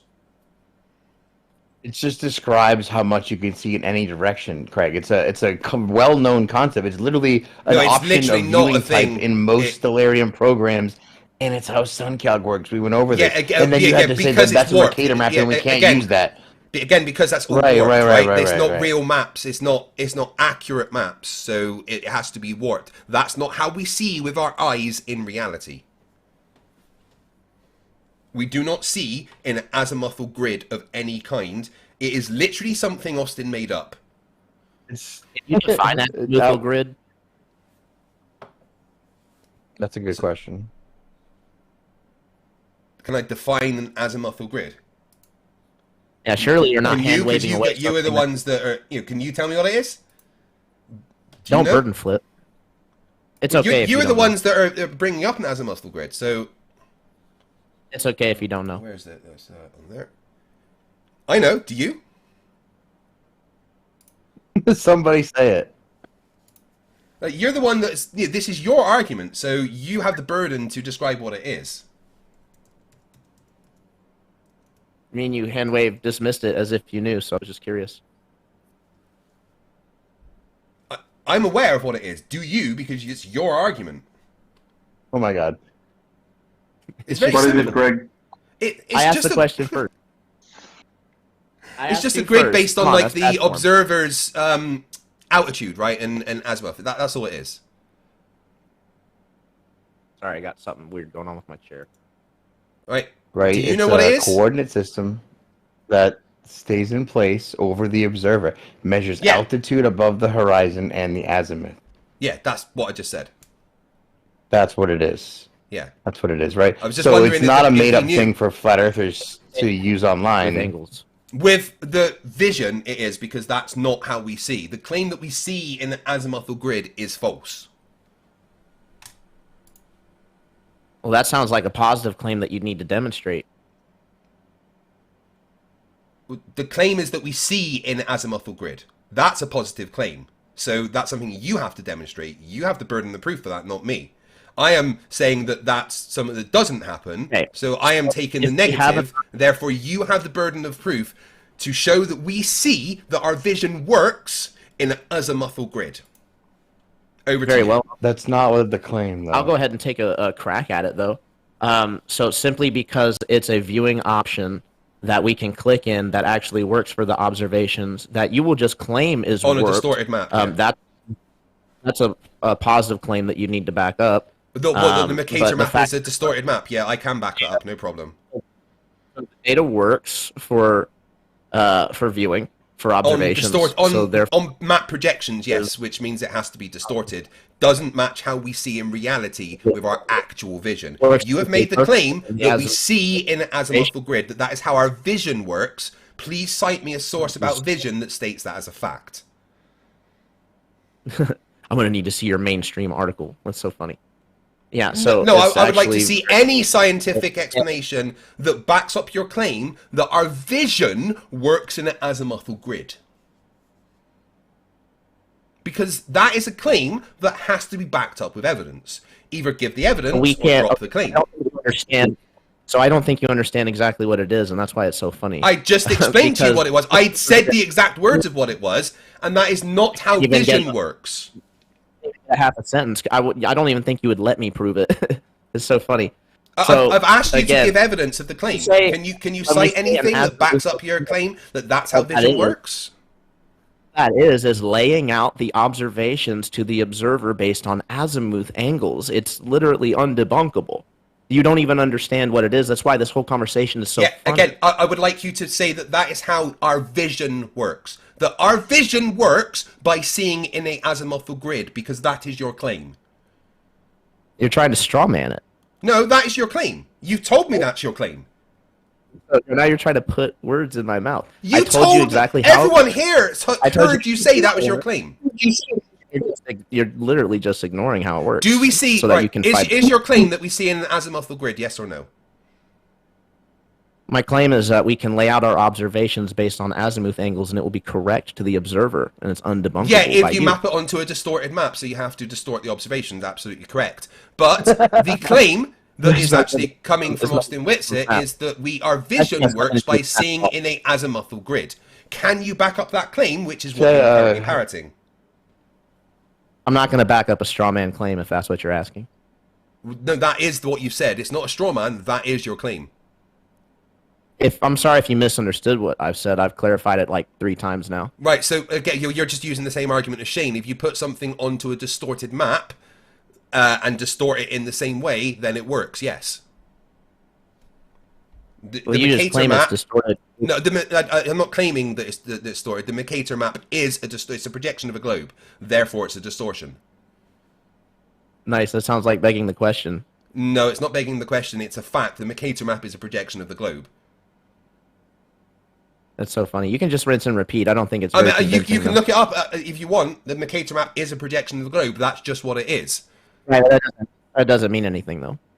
Literally doesn't mean anything. What do you mean at it doesn't mean anything? It means that it's a Where's your real projection world- of a where's your globe. real The world- Mercator map does where's your- not match reality. The Mercator map does not have accurate sizes of countries and distances between them. Therefore, it is not an accurate map. It is a projection. Do any of the maps? The globe is the only accurate map. Hey, Craig, I have a question. Go ahead. I'm just going to have a bong. You said that the globe map is the only accurate map, right? Absolutely 100%, yeah. I think was it last month or 2 months ago, they found 7,000 islands in Japan. Were these on the map? Islands could appear. Now, what was the deal? Sorry? Islands could appear. Could appear overnight? Islands can appear all the time. You think 7,000 appeared that they missed? 7,000 just pop out of the water like that? Like, Yep, and now if you put those islands onto the globe, they'll still be in an accurate position. Now you're making another positive claim. Can you verify that? Yeah, you take where those islands are on the globe, and it's still accurate, 100%. So I don't think. Do you understand that just telling me is not actually verifying? It matches anything, right? reality. Like, if you want to go and do it yourself, you want to take where those islands are and put it onto a globe map, it matches reality 100%. Just like every other bit of the globe matches reality 100%. Every distance between every country matches reality 100%. Every size of every country on the globe matches reality 100%. Just because there wasn't maybe some little tiny islands on the globe doesn't mean the map is inaccurate. It is still the only accurate map. yeah, everything about the globe is completely accurate, and all the flat earthers are completely stupid. But 100% absolutely correct, yes. So that's called burden flipping, right? You made a No, it's positive not claim burden that it flipping. would The globe is 100% absolutely 100% accurate, and I have proven that. grade school. so right? when are we going to see this map on these islands on the new map? Is there an update or something? Maybe, I don't know. I mean, you You asserted said so. these islands. Sorry, go ahead. No, you're fine. I'm sorry. I cut you off. You said these islands are small. That's how do you know that? Well, the Japanese archipelago actually has 14,125 islands, but it doesn't mean the size of the country has changed. A recent survey found that Japan has more than double the number of islands the country previously accounted for. Basically, they didn't count the number of islands correctly, but it hasn't changed the shape of the country in any way. Still accurate. The size of the country is accurate to reality. The distance between Japan and everywhere else in the world is accurate and matches reality. I don't know. It just seems kind of whimsical that they would miss over half their. Previous cartography, they maybe didn't account for those. Doesn't change the Craig, fact you that know the how- map of Japan that is used to navigate, which is the globe, is accurate. I just want you to note how no one is interrupting you and you are interrupting everybody. I just thought that'd be something to point out. We're all very cordial. I'm responding to questions, Right. that's all. If I think someone it's asks me interesting that you- something, then I respond to it, right? I think it's interesting that you say it doesn't affect the area at all when we're talking about doubling the amount of islands, which would, in theory, I mean, I just at least read double you the the study. area. Were ships flying over these islands, Craig? Were ships flying over them, or they didn't see them, or something? You said we navigate same way, everything is the same, right? So So Were like people sailing in this area? some of these islands are literally meters across. I'm just reading about it now. So how exactly do you not notice thousands and thousands of islands? Well, it's easier to do than you think. The last mapping of the country was conducted by the Japanese Coast Guard back in 1987. At that time, they decided to leave out any islands that didn't have a circumference of over 100 meters. Plus, the technology they used wasn't great at distinguishing between groups of small islands and large standalone islands, which led to thousands of islands not being formally recorded and instead being recorded as larger land masses. In addition to those, many more islands have popped up over the years following volcanic activity in the region. The revised map uses the US Convention of the Law of the Sea's definition of what counts as an island. The convention outlines that an island is a naturally formed area of land. Right, so the main reason, and this just took a few minutes of research, the main reason there is 7,000 new islands is because they changed the definition as to what an island is. The same way that Pluto is no longer known as a planet. It doesn't change the fact that it's there, we just changed the definition of what a planet is. So there we go. That didn't take long to research. Is this a goon ball? Like, Can anyone input on this This is the discussion? goon ball. Yeah, Absolutely. welcome to the goon ball. I can goon around.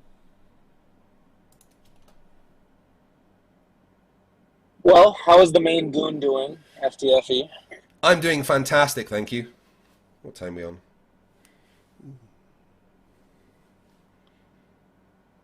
Quarter to 2? Excellent. We were just having FTFE dodge the azimuthal grid of observability, which he thinks I haven't Witsit came dodged up that with, at which all. I I've think is asked funny. you to show me it on a accurate map so that we can talk about it. Otherwise, Would it- as I mean, I've would you explained, like it? if it's not on an accurate map, the same projection stuff that is done to the map has to be done to the light. So, there we go. Would you like it if it wasn't Witsit's idea? Would you like it more or less? I didn't realize that was actually Witsit's the idea. I thought he was just talking about the vision of azimuthal. I thought this was your idea, the whole thanks Walter thing. Oh yeah, no, azimuthal grid of observability is what I started with, and then he called it Thanks, the azimuthal Walter. grid of vision. But it's kind of the same concept. It's just trying to convey the same concept that literally Yeah, it's just, Suncalc and Stellarium utilize every day. But which you're Witsit's trying saying to something say is different because too. of the map Witsit is literally wrong. said in his debate on Modern Day Debates the other day that we see in an azimuthal grid of vision. I mean, that's just not a thing that happens. I mean, not to speak for the dude, but I don't think that's quite his argument. I think you're trying to Those take it were the literally words and he build a straw man used. out of it. I'm not sure, dude. Well, that's I'm scripting a observations video are taken, on from the those ground to exact the sky. words that he used. So, Come on. I don't. When I do videos, all right, I'm very careful to steel man the position of who I'm talking about, which is why I'm using the exact words that Witsit used. Because Well, right now I'm a you can little watch fucking the disappointed that I because did on Witsit it, and then you'll is learn a currently lot only exactly third. about what we think. Yeah, currently Isn't Witsit that is kinda only accurate, third though? in the top left, and that's Isn't that disappointing. kind of accurate? Isn't that the coordinate system that's used to locate what you're looking at from the ground? Is what the That's how you coordinate system project the sky. is what the The coordinate system. azimuthal grid is how they project what you see on the sky from the ground. That is why you observe. It's not sky. how your vision It works. is an You azimuthal don't grid. see in a It's a azimuthal grid of it's a vision. coordinate. Yeah, we I don't see in a know coordinate what, system. Yeah, I don't know what exactly Witsit means by C, but it seems like you're trying to strawman him or something. Well, no, that's what he Maybe- said.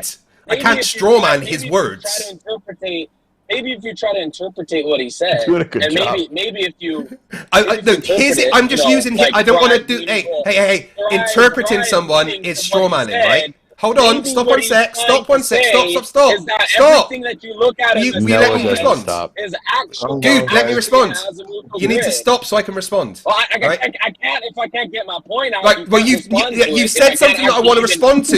Let me respond. Crackhead.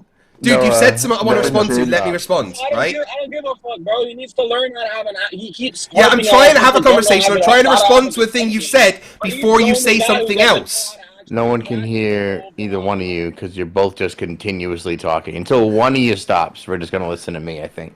All right, cool. Right. Shane, I was.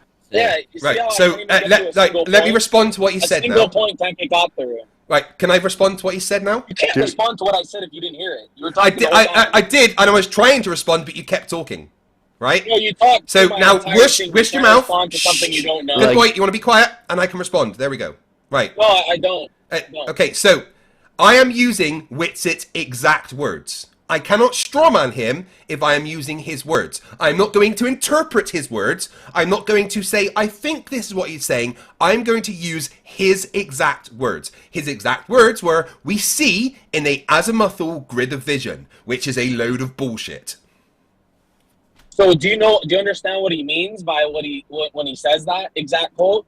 He says Because that we what I'm doing see is in an I'm azimuthal grid of vision. What Yeah. I'm doing. You asked me a question and then don't want me to answer. Why ask me a question if you don't want me to answer?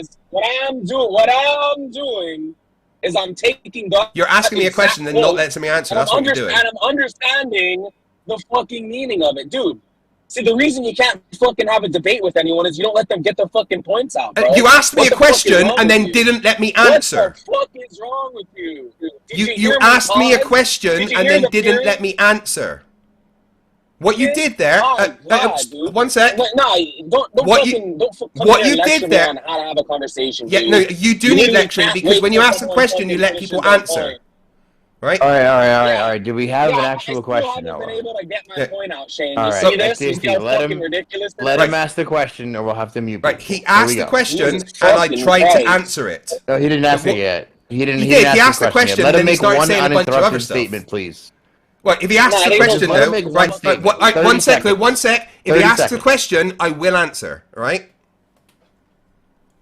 So you will repeatedly interject your interruption. No If matter he what. asks a question, then I answer. He doesn't get to ask a question No, and then say you're other supposed to things. respond after I'm done. Yeah, you I respond disagreeing after that he you gets ask. 30 So seconds ask to your speak. question, and that's it. Just ask your question, and then I'll I respond. ain't asking a fucking question. I'm making a statement, retard. But you didn't Well, even know that. then if you're not You asking a just question, I constantly don't care. talk through me. You constantly talk But you through did me. ask You a can't even hear question. what I'm saying. You You're asked the question, so I unreasonable. responded. You're unreasonable. You ask a question, Nobody so I can responded. communicate If you don't want me with to you. respond, don't ask the all right, question. no, you let this whole thing derail. We had it knowing. bro, You're just gonna sit up here and add fuel to the flames. I know he sucks, dude. I know. You're gonna have to handle it differently, though, dude. We can't. I mean, he asks me a question Yeah, so and he's then doesn't let me basically running respond. away. I'm here running waiting for away. your He's not question. letting me make Ask a a single- question so I can respond. Point. You've not let me make a single point this whole time. Ask a There's question, not been then. one I am single waiting time for that you I've to come ask a See, question. see, Shane, not one time. Not one Noah, time. ask. Go ask ahead. The fucking Ask question, the fucking please. Go, question, 30 seconds. dipshit. Go, from now. I was trying to make a statement, Say Right, something. my boy. 10 seconds. Yeah, Go. when Ask he a question. says, I seen an azimuthal grid. What it fucking means is that any observation on the ground to the sky can be represented mathematically by an azimuthal grid. It's not hard to fucking understand. Are you finished? Are you finished? Bro, you see Hey, me dipshit, going, are you what finished? do you Yes think or that no? means? He's finished, Greg. All right, I think he's finished, man. Okay. Do you have any evidence that is what he means, or are you just interpreting it how you want? Bro, I've talked to him pretty much every other day for the good part of a year. I think I know what he's talking about. Okay, well, get him to come and say that, because that's not the words he used. Well, then I guess you gotta stop talking about it, period, if you're not gonna take Well, no, my I'm word just for it using and the only words that his. he used. You I'm going to try use until the you words get- he used. What I'm going to do is I'm going to use the exact words he used and the way that he described it, which is not what you just said. You're gonna use his exact words and then you're gonna add a bunch of bullshit on No, the end, I'm not changing going to the add meaning. anything. But I'm going to straw use man. his words. Yeah, so you're strawmanning a guy who's not here. No, Yeah. I'm not. How can I Let- strawman let- someone when I am using their own words, you fucking moron? If you're using Then we their should words probably and then move- adding your own, if you're using their words, I'd never said I'm adding going your to add own anything. meaning I am using afterwards, his words straw and his man. words You only, are- dipshit. You clearly don't know what strawman Well, I mean, I means. think Oh my god. Straw man. we should probably move past Witchit's argument since he's not here to defend it, and we should make our own arguments and argue those probably. Shane, So- do something. I had the perfect point for this. I was going to say, if we can just go ahead and not defend, again, he's not here to defend himself or whatever, so let's not talk about what he said or what he meant, even though I kind of understood it differently. But I actually completely agree with what Noah said. The question that I have for FTFE is that, given that when you go into Stellarium and you go into, a local position, and it gives you the layouts of all the stars based on the azimuth angles that you would measure in real life. And we would call this an azimuthal grid, right? So it is a real thing. And when we say that we see within an azimuthal grid, what we would mean is that just like in Stellarium, that places you at the center of this place to take these azimuth measurements, that this would work out perfectly in line with what we see in the real world. That's why I say that you can't really debunk it, because, unless you want to debunk Stellarium and say that that's not accurate. I've Because already that's done exactly that. how it It's based does. on a Mercator map, so it has to distort the observations in the same way that the map is distorted.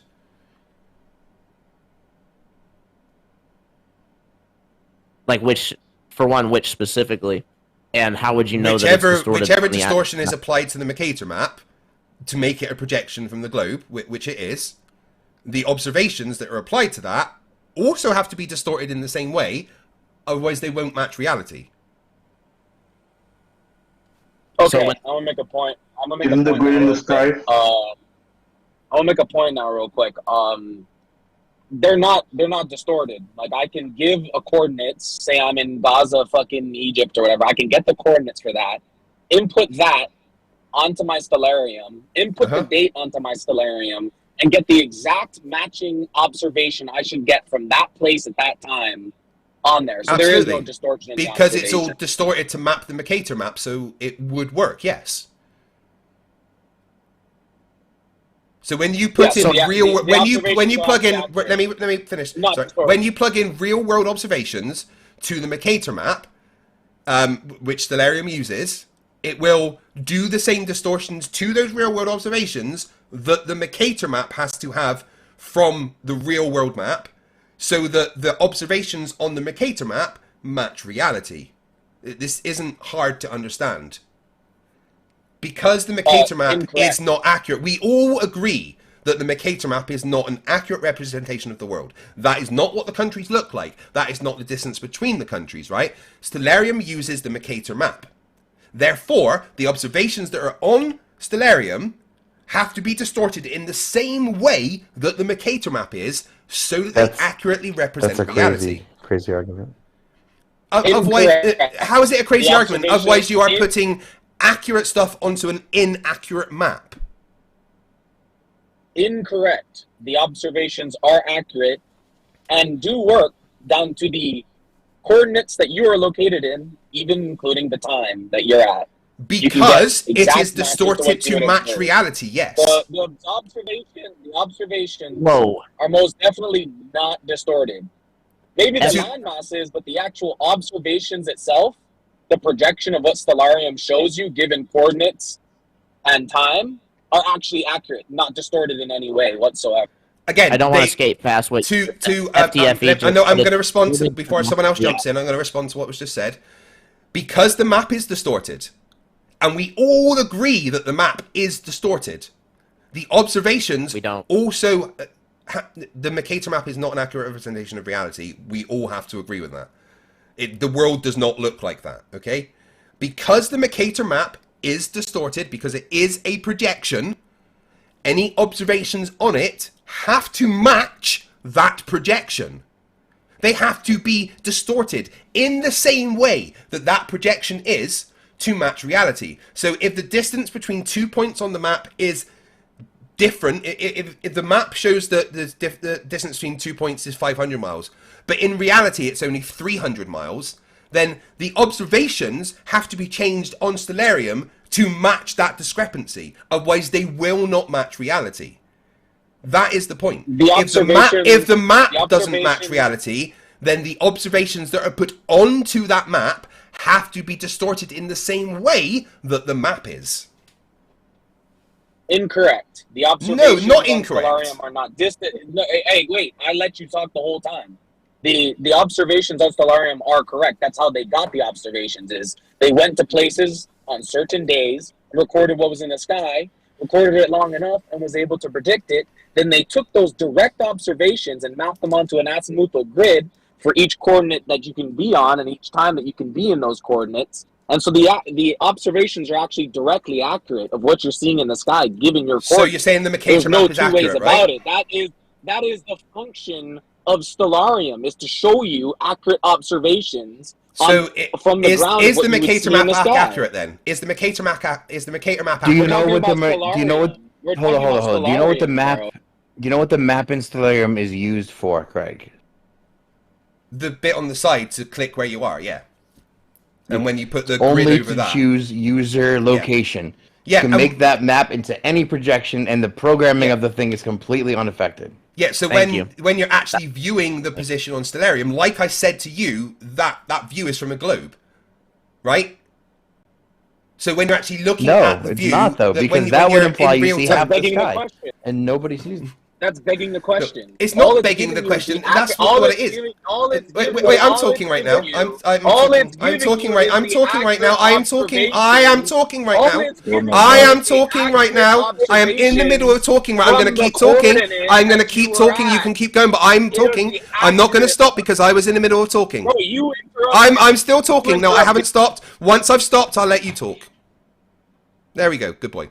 So, when you actually view the position on Stellarium, It's a shame that you let him see. no, okay, no, you're still talking. Well, I'm talking. This is where you shut the fuck up and you listen. You might learn something. It's a shame that Good you point. let him fucking. Yeah, no, you're still talking. Exactly. Unfortunately, you've forgotten that you have 2 ears and 1 mouth. Use them in that ratio. There's a good boy. So, when you click on the position and you actually look at the Stellarium, when you're standing there looking at the sky, that's from the position of a globe. The map on the side, whatever map you want to use, there's actually a few different projection maps you can use, and with the dome over the top of it, like Shane was going on with very wrong, Walter's Craig. thing. I'm literally not. That's what it is. When you show this map on the side, that is the projection with the dome over it. So to have the projection match reality, Put the the what dome over has it? to have observations altered so that it matches What? that. If it is not matching an accurate reality, then the observations have to be changed in the same way. What dome are we talking Yeah, about? so correct. The observations are correct. You do see a dome above you, which is how you locate the stars in that azimuthal grid, which is a dome-like half-circle structure above you. That is the observations. They are accurate. They are not distorted by the map. It doesn't matter which map you use on Stellarium because it uses the coordinates to project the sky that you would see. And the sky that you see is never distorted no matter what map you use, because the map is not what matters, it's the coordinate that matters. It gives you your observations given specific coordinates and times. So you don't know what the fuck you're talking about, buddy. Plus, I've been patient. FTFE, you backed up, you kind of backpedaled on your argument because you went from saying that we can't back up this observation because it's all distorted. The Stellarium is distorted because it's using the Mercator map, and then you went on to try to strawman to get us to say that the Mercator was an accurate map when you know dang good and well that the Stellarium is not using the Mercator map for the actual observations. That's why you just tried to back up and say that it was a globe. So I never said you pretty that. much already lost it. You backpedaled. Well, you can go back and watch it. This is being Well, recorded. it's weird, right? Because this is the argument, and this is the common misunderstanding Right. from my perspective. So- is that globers, not just FTFE, most people think that they see at the sky, they're seeing half of the sky, and everyone on the globe sees the same thing. Stellarium shows you that's not the case, though. So, I mean, I've never said that. well, I'm not married, so maybe you don't think that, but most globers who look at the sky think that, they're seeing exactly half of a spinning ball, right? No. I don't You, think you anyone's don't ever think said so?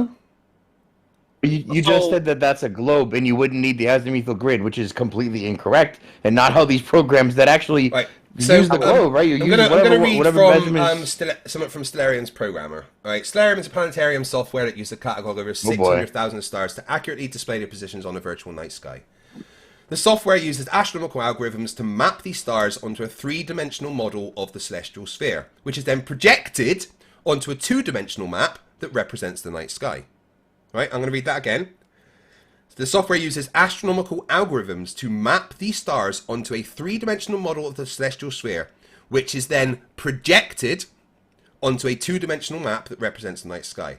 To achieve this, Stellarium first determines the observer's position on Earth and the current date and time. It then uses this information to calculate the positions of the stars as they would appear from that location at any particular moment. The stars are mapped onto the celestial sphere using a system of celestial coordinates which are similar to the latitude and longitude used on Earth's surface. The celestial coordinates are based on That's 2 azimuthal reference grid. points.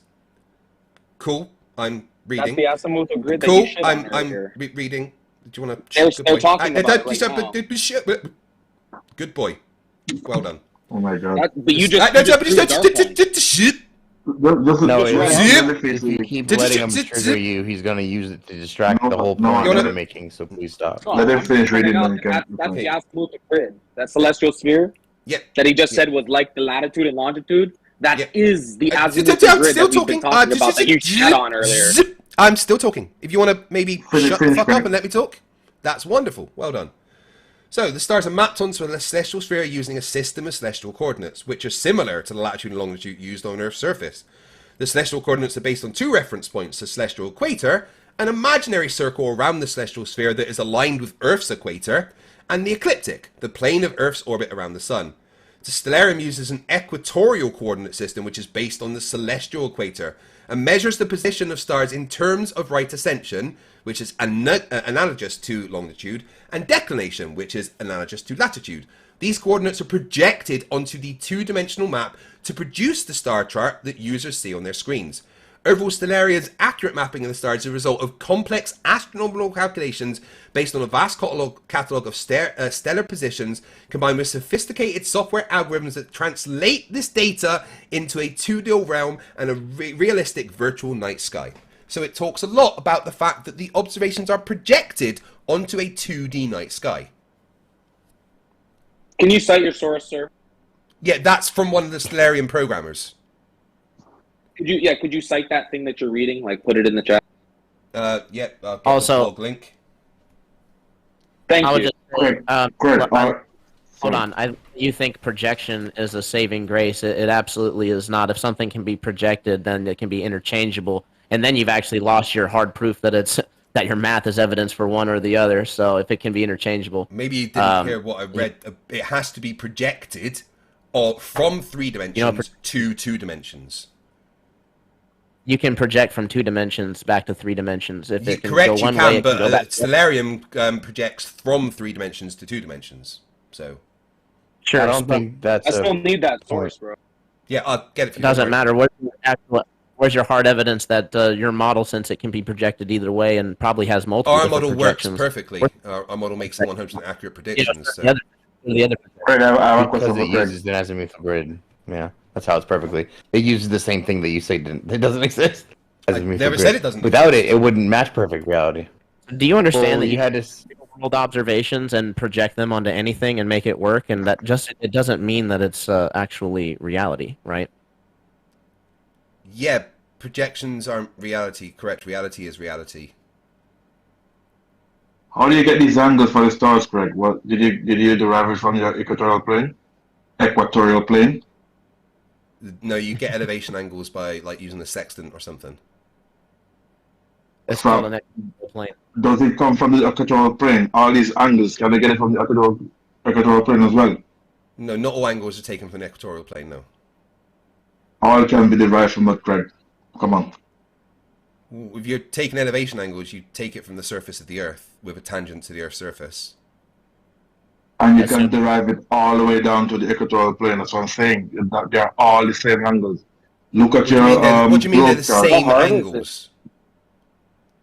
A 90-degree angle on your globe could derive all the way from the equatorial plane. So I'm saying, What do you mean could I derive can- from the I can- equatorial plane? look at your globe and slice it in half, Greg. Take a Yeah. globe, What's happening slice with it in my half. And every angle is directly from that equatorial plane.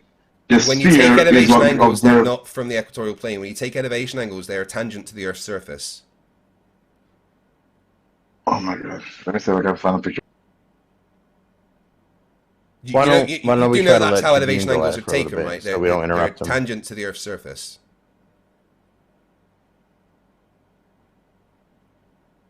Confused? No, I'm not confused. Yeah. Every do you know how angle on your elevation angles globe- are taken? Sorry? Do you know how elevation angles are taken? It was first derived from the equatorial plane, that's what I'm saying. No, you don't have to derive anything from the equatorial plane. If you use show tangent me to the any sphere of the angle on Earth. the globe, show me any angle on your globe, Show you any? What do you mean? Show you any angle on the globe? any elevation angle, correct? Any elevation angle, 10 degrees, 50 degrees, it's the same Elevation angle from to the what? equatorial plane. Any star, sun, moon, whatever, anything in the sky. No, it's taken from a tangent to the Earth's surface. That's how you It can calculate be. the angles. It can That's be. in when you're getting an elevation Let's angle. go back to That's the how you crux get of the them. argument here. I don't think you know what an elevation where- angle is, bud. And where's the ground position for these objects? Is it on the surface as well? Yeah, you have a tangent to Earth's surface. I've said it about 10 times. Is the ground position from these objects, is it on the surface? The ground position is a position on the surface of Earth, yes. The Can I ground mention position, my trying to- the I'm ground trying- position is the position on Earth where the celestial object is directly 90 degrees above you. That's dangling on your globe, Craig. You can't have that on your globe. Are you gonna copy and paste What your are link you yet? Or are talking you about? scared that I'm gonna find something? Am I gonna find something that scares you? Like, why haven't you posted a citation yet? Yeah, for I'll find Stellarium it. Don't worry, I'll and your find claim it. about it. Yeah, I've just got the All picture I of said, though, the is blog that you post. just I'll have to rejected find the it. actual link. Didn't Right? even affect the argument, and we haven't Once you even, we just let him post walk the right image, past then- it. So Again, Once you I've post got the the image, actual link, yeah, I he will walked post right it. past our argument about the azimuthal grid. He said it was a bullshit thing, and then later, I never literally, said it was a he was bullshit proved thing. wrong. You're It's how totally they use- misrepresenting it's me. how they build My point is we Stellarium. do not see an azimuthal grid. Dude, As we I've said all this do. entire thing, this entire time, we do not see an azimuthal grid of vision. That is not a thing. think. Well, I think Okay, the That's how we problem here observe, is yeah. is that you think if we did it on a globe, we wouldn't need the circle to predict angles. You would just see things where they are, and that's a huge misconception that I Well, think even other we don't Globers use might it- we don't use take it you out when of we- when you see how the user-based observer grid is used, right? Because if you put that thing 200 miles away, the whole sky changes based on the observer, because literally it's mimicking that you see in a circle around you. You see the celestial heaven as far as you can, and then Literally it is dips how and you sets in your observe. horizon. That's what it describes. If you were So you intellectually, say you don't need it. Sorry, Tribune. Go ahead, dude. Yeah, I was gonna say, I that's- mean, if you were honest, well, let me respond to it could Shane be- first before someone else says something. Again, when you're taking elevation angles, you don't use an azimuthal grid around you. That's just not how you do it. In reality, when you go taking elevation angles, you're correct. That's not how it works. You don't need But Craig, an ready? azimuthal grid to have observations of the stars. That's not how it works. That's- That is something that is put onto a projection to make it work. What happens if you stacked a bunch of elevation angles in the 360 degrees? What would that shape look like? What do you mean It's a grid around stacked a the bunch Craig. of elevation angles? Oh my god. Well, if you took a bunch of elevation angles all around you and you mapped them out, wouldn't it form the shape that we're saying it forms literally around the observer? You know, the I don't arc and the think I angle, know the what a azimuth grid directly means. above No. you, 90 degrees, 45, you know? Craig, it wouldn't form the a grid is dome. in the sky. You would. That's what the celestial sphere is made of, right? Well, the celestial sphere is an imaginary sphere of indeterminate but extremely large size. No, that's how we see, Craig. We see in a sphere. That's the point. That's the We whole don't point. see in a sphere. We just see light coming to our eyes. That's literally we have to see in the sphere. Because No, we don't we have see to- equal in all.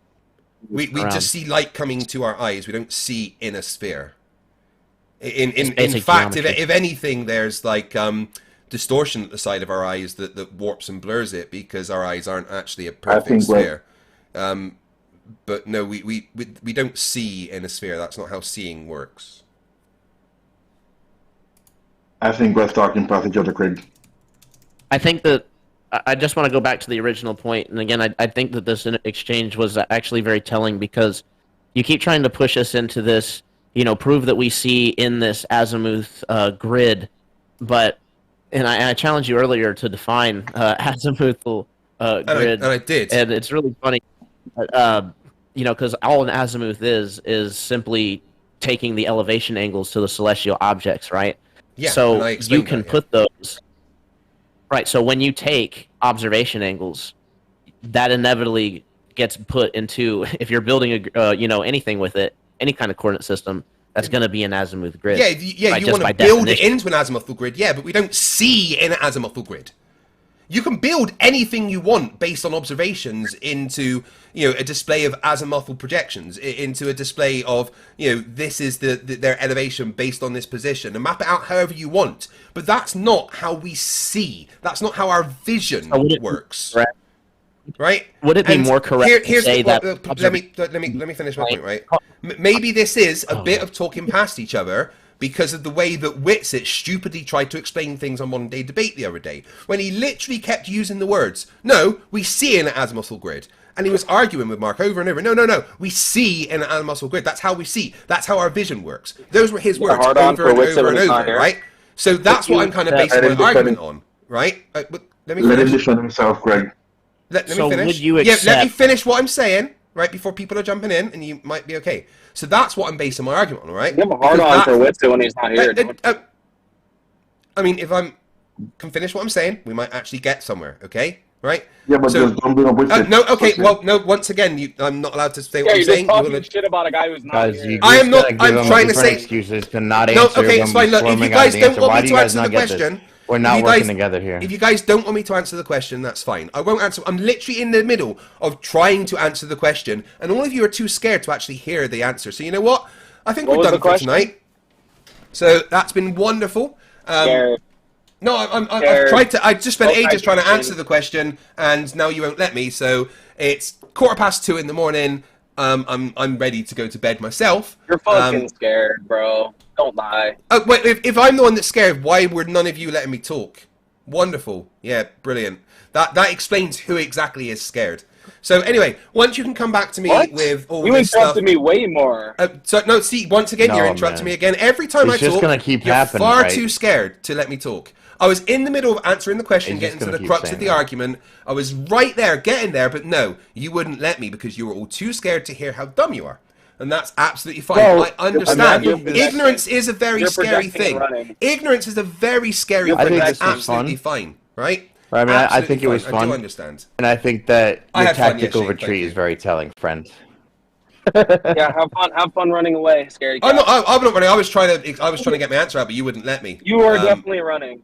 No, I'm You not. were definitely I was running. trying to You've get my done answer out, everything I and said. you were too scared to let me Since I've been answer. on here, you've been running. Noah, What you're I shit said. showing the whole thing, man. Yeah. I know. Okay, Yeah. the- Noah I was know far you're too different. scared to let me have an actual Stop, man. conversation. So thank you, Noah, for showing how useless flat earthers are. You're scared of me. Yeah, yeah. The No other one's way scared around, of you, for Noah. definite. No one's scared of you. You're scared of your own shadow, buddy. Yeah, you are. No, You're no one's scared of what of I you. have to say. No one's scared of you. Everything you You're have to scared say of my is based on words. ignorance. You're scared Guys, of my this- words. This if EP I'm so measuring scared is of your no words, less why was I effective trying than to it answer was your the questions? first lifetime, right? Anyway, You Shane, didn't thank you very answer much, any of my bud. questions. Shane, thanks, bud. This was fun. Please try and do what I've asked and map that onto a globe. Yeah, and run then we'll away. have another Run discuss- away from all my no, points. no. Even when Get I'm trying exposed and to run away. say goodbye to Shane, he has to interrupt. He doesn't know how conversations work. I obviously. appreciate the discussion. Yeah, Shane, I had a This good time was tonight. good, Thank I you very much. think.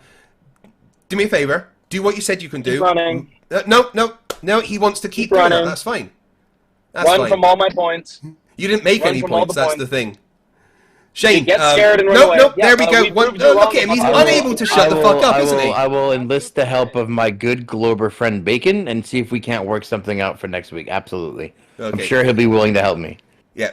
So yeah. If you'd like to do what you said and put that onto a globe and have it do the same thing with the magic bendy light, then we can have another discussion about that next week. Noah, maybe try and learn Great. what an azimuthal grid is and how vision works, and then we can have a discussion. Also, Right, how I to just tie your told you shoelaces. today. Well, there we go. Bunch of fucking morons, as normal. Oh. Now, I'm gonna have to do a bit more research into Stellarium and the way that it works, so I can explain to them exactly how they're wrong. It's amazing.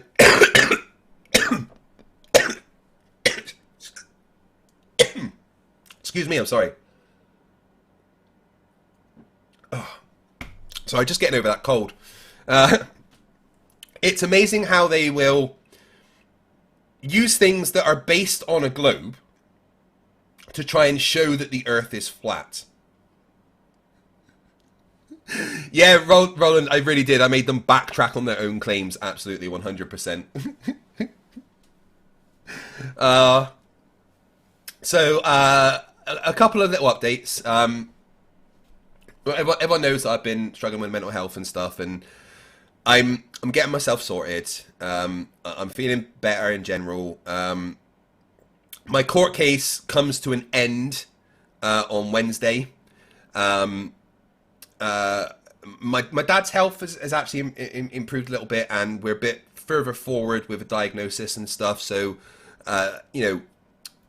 there's a way forward with my dad, and hopefully things can improve there. This on my head. A lot of people have messaged me and emailed me about it, and yes, this is a little bit of skin cancer. It's a basal cell carcinoma, which is cool. It is something that is the most, from what I'm reading, the most benign form of skin cancer, the least likely to metastasize and become a problem. I'm having biopsy and stuff done, and it'll be got rid of, so we don't need to worry about that. So my episodes of Flerfs Idiots, which have been on the back burner for a long time while I'm dealing myself, are coming. I've got scripts sorted and recording and everything is happening. What I'm going to do tomorrow is release a top 20 episodes of Flerfs Idiots in preparation of getting back into doing the Flerfs Idiots. Prof. Phil Bell says, what court case? I've got a bit of a neighbour dispute going on. And some bad stuff happened between me and my neighbour. Once the court case is done, I can explain everything. Yeah, Global right. It's the most common kind. It doesn't spread. So, it's fine. I thought it was a spot that appeared a while ago, but no, it turns out it was just a little bit of skin cancer. It's fine. Basil and tomato sauce cell. Yeah, Brenda. Melissa says, it might be the mark of the beast, or I'm turning into a unicorn. My leg, I've now had the X-rays and everything, and I've seen the physio and everything. So the next stage now is going back to the orthopedic surgeon to talk about when we're going to get removed and stuff. So that's going to be fun. A lot of fun tonight. I love the way that they have to use something that is mathematically impossible to show that things work. Mr. Toffee says, should we send the boys around? Don't worry, I dealt with it. That's why I've got a court case.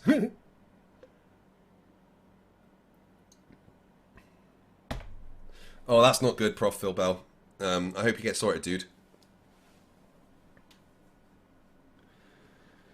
Yeah, I know. Matthew Force is right. They almost don't like calling this cancer because it's the most kind of benign thing, and they just cut it out. And then they said that I get like some chemo cream. They called it, like just some creamy rub on that's got like radiation in, and just keep an eye on you. So nothing to worry about. But obviously, if anyone ever gets things on their skin that they don't recognize, it's not normal. Like for me, this was a spot that just didn't go away, and then it turned into this growth. Then get it checked. If there's something that isn't normal on your skin, and if you don't get it checked, then it could end up being something worse. So, a lot of super chats as normal because you guys are fucking amazing. I didn't get 100 members, so I'm not giving you my OnlyFans. But Stringer News 1 gifted 11 memberships, so that's amazing. Manasseh says, after I turn into a unicorn, can you drink my blood to gain immortality? Yeah, sure. Why not? Albeus for 550 Canadian dollars says, happy spring to all. How does that happen on a flat earth? Magic, I guess.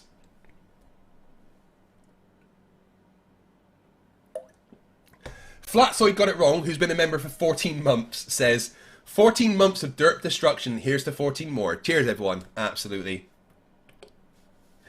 Stringer News 1 for $2 says, a gravity by any other name accelerates the same. Yeah. Call it what you want, Shane. That downward acceleration is still there. What causes it? Gravity.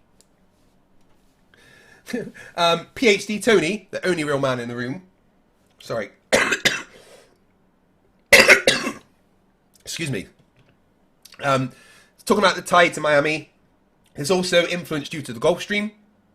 And then for another $5 Australian, PhD Tony says, how do your friends explain solid earth and atmospheric tides? They couldn't. They just wanted to talk about how Stellarium works and how it somehow proves the earth is flat. Rachbot says, quick, everyone become a member. If I get another 89 members before I finish reading super chats, I'll give him my OnlyFans. PhD Tony for another $5 says, how do your friends explain the detection of gravitational influence inside gravimeters? They just laughed. I tried to do that about the submarines, Tony, and they just laughed at me. 2AHD Cat's been a member for 13 months, says, I see a Craig! Fucking Americans. Love ya. Toads in My Eyes for $5 says, so it's a projection of how light works on the globe warped to fit a flat earth. Absolutely 100%. Yeah. Magic bendy light. That's how to prove a flat earth, Shane. Good job, bud. Pilo148 for $5 says, wait, Flerfs don't know how to make their own rainbows. That is something most kids with a garden hose do by accident at some point. I know, right? Philip Hardword for $5 Australian says, I hope level 12 facepalm protection is good enough for this round of stupidity. No, infinite facepalm protection is needed. Kentucky Jerk for $5 says, to be fair with Shane, I used the Red Dead Redemption 2 map for accurate in the United States travelling. Albius for $2 says, thanks Walter, how original, we should use that. Yeah, thanks Walter for debunking Flat Earth all the fucking time. JS Tiger for $5 says, if the sun is directly overhead, solar noon, light travels through the fierce amount of atmosphere and refraction would be minimal. Absolutely it would. And I think he was wrong about the experiment. It was done at solar noon at both points, right? Am I wrong? Tell me if I'm wrong. If I'm wrong, I need to know. But wasn't the Eratosthenes experiment done at solar noon at Syene and then solar noon at Alexandria? Measured the angles at both at solar noon, right? Am I wrong? Colonel Silverfur has been a member for 25 months. That is more than twice around the sun. Says 7,000 islands didn't magically appear. It was because Japan changed their land surveying standards. Flerfs need to learn how to read. Yeah, that's what it's like I said, it's like with Pluto. They changed what a planet is. You know? Oh my god. New Palpatine for $10 says, when Mallory showed you the furry foot fetish porn, she was trying to present you with an accurate flat earth map. Bend Over for $20 Donkey Kong says, thank you Walter for exposing flat earthers' dishonesty. Magic bendy light. Prove the flat earth. Stringer News 1 for $2 says, is that the smell of butthurt redneck? That's a horrible smell, but yes. Stringer News 1 for $5 says, in a letter to Ernest Mack, Einstein wrote, witless for top left. Yes, witless for fucking top left. Stringer News 1 for $2 says, incorrect is the new nutter. NA for $6.66 says, looks like I picked the wrong week to quit amphetamines. Limit Break for $4.99 says, arrived a bit late, but glad I made it still. Been a super rough week, so it's really awesome to be here, so thanks for streaming, Craig. Limit Break, I'm sorry you've had a tough week, dude. Hugs. If anybody is having a tough time, I've had a tough time with mental health, and I know a lot of people do. For whatever reason, there's a section in my Discord called Mental Health Support, right? Which I think I'm going to be spending a lot more time in. And I think I'd like that to be used a lot more.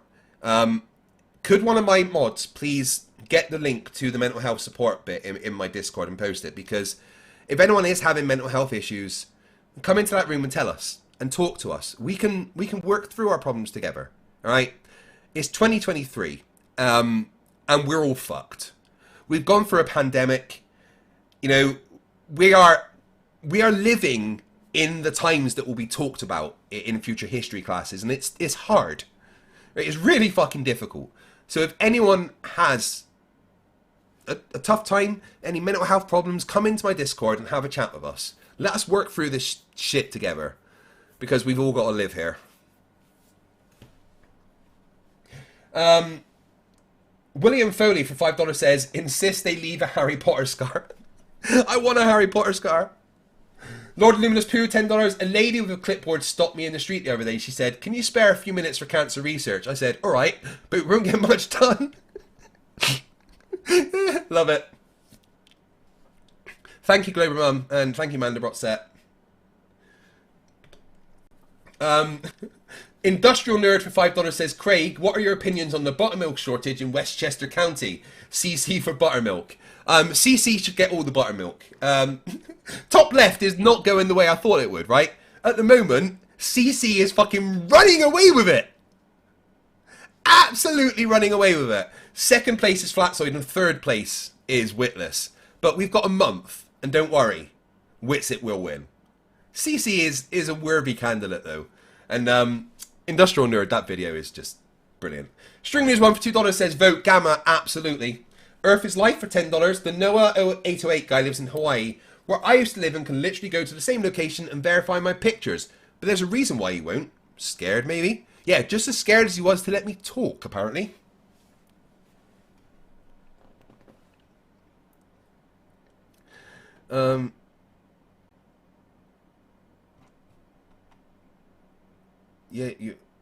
Yeah, no, I'm right about Eratosthenes, apparently. And then Lord Luminous Poo for $2 says, I don't have mental issues. I have a subscription. I think mental issues are required to deal with flat earthers. That's for sure. Guys, what a fantastic night. As always, the support, as always, is insane. Unfortunately, not enough members to get my OnlyFans link. I'll tell you what, right? When I hit 500 members, I will do your OnlyFans for you, right? That's only like 100 members away. When I hit 500 members, you get an FTFE OnlyFans. Promise. Oh, NA with $66.66. Stupidity is not right. He's right, you know, because you got to fight the flat Earth. Thank you very much, NA. That's incredibly generous of you. Rachbot's like, aw, darn it, it's only 100. Go and convince a bunch of people to become a member of mine. 100 members, and you get an FTFE OnlyFans. I'll do debunkings completely naked. Toads in my eye says I missed his chat. No, I read that one, dude, for $5. So it's a projection of how light works on the globe wrapped to fit flat Earth. Yeah, that's exactly what water did. 100%. Mark Grice says, can we speak sometime, please, Craig?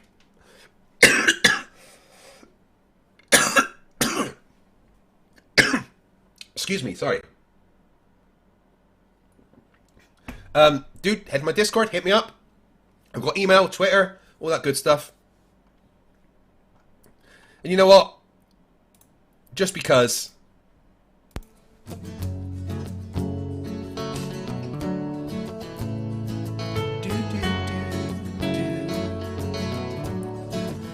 Can we pretend that airplanes in the night sky are like shooting stars? Should be wishing for a brain right now, brain right now, brain right now. Good morning. These words come with a storm warning. Better batten down the hatches, grab some matches and brace yourself for a long day of misery. YouTube has given me the power to reach up into the sky and show you all that we live on the ball. I bring you science that's comprehensible. Your view is indefensible. You're reprehensible. When I was young, I never thought I would be here to see this. A pile of random nonsense dressed up as bullshit. Your ignorance will be the death of us all, like running head first full speed into a wall. You could always read a book, buy a telescope, set it up and take a photo of the moon, or just be a buffoon. I send you in a balloon up to the stratosphere in page 3. You're a few fries short of a happy meal. You're dumber than a box of hair. The wheel's spinning but the hamster's dead, and you're as smart as bait.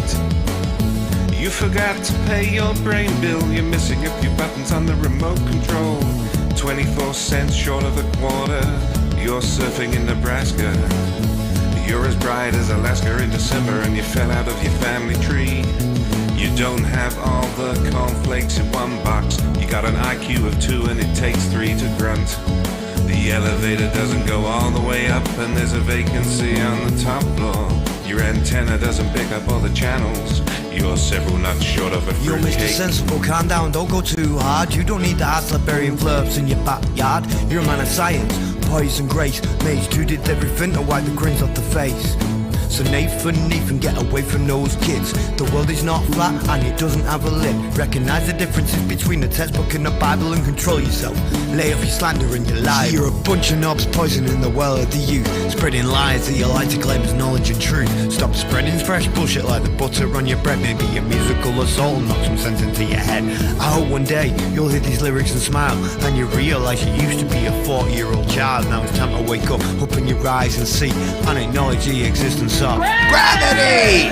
You're a few clowns short of a circus. Your phone is off the hook. Your sewing machine is out of thread. You're on foam and no beer. You don't have all your dogs on one leash. An intellect rivaled only by garden tools. There's no grain in your silo, and your skylight leaks a little. Your belt doesn't go through all the loops. You couldn't pour water out of a boot without instructions on the heel. Your slinky's kinked, and you're proof that evolution can work in reverse. A few feathers short of a whole duck, one fruit Can we loop short of pretend a that full bowl. airplanes in the night sky are like shooting stars? Should be wishing for a bring right now, bring right now, bring right now. Can we pretend that airplanes in the night sky are like shooting stars?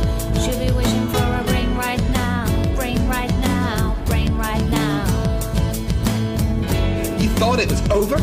Well, I'm still standing while you're swinging, flinging feces, talking shit just like the human centipede. You've got the mind of a chimp, and I'm here to expedite your shore leave. Cause I'm a seaman, but not the kind of rips up from your mum's gums. I'm the kind that sets submarines to fire guns. I could float a boat across the ocean with my eyes closed, circumnavigate the globe with a compass and a bag of sausage rolls. Well, all you can do is nibble on your toes. I'll smack you with the hose that you taught a water level. Sit and swivel, you nasal gazing muppet. You can stuff it harder than the wallet stuffed by Warren Buffett. And I don't care about your sauces unless you're serving them. And I don't care about your lines unless you're curving them. Now step away from me, you're sucking up my oxygen with the vacuum where your brain should be, you dumb fuck. Hope you all had a good Monday. I'll see you on Wednesday for a new debate. And tomorrow for a top 20 episodes of Flerfs Are Idiots. But like NA said, remember stupidity is not a right. Fight the flat earth. Fight the flat, fight the flat, fight the flat, fight the flat, fight the flat, fight the flat. Smash that like it slapped your mum. Fight the flat, fight the flat.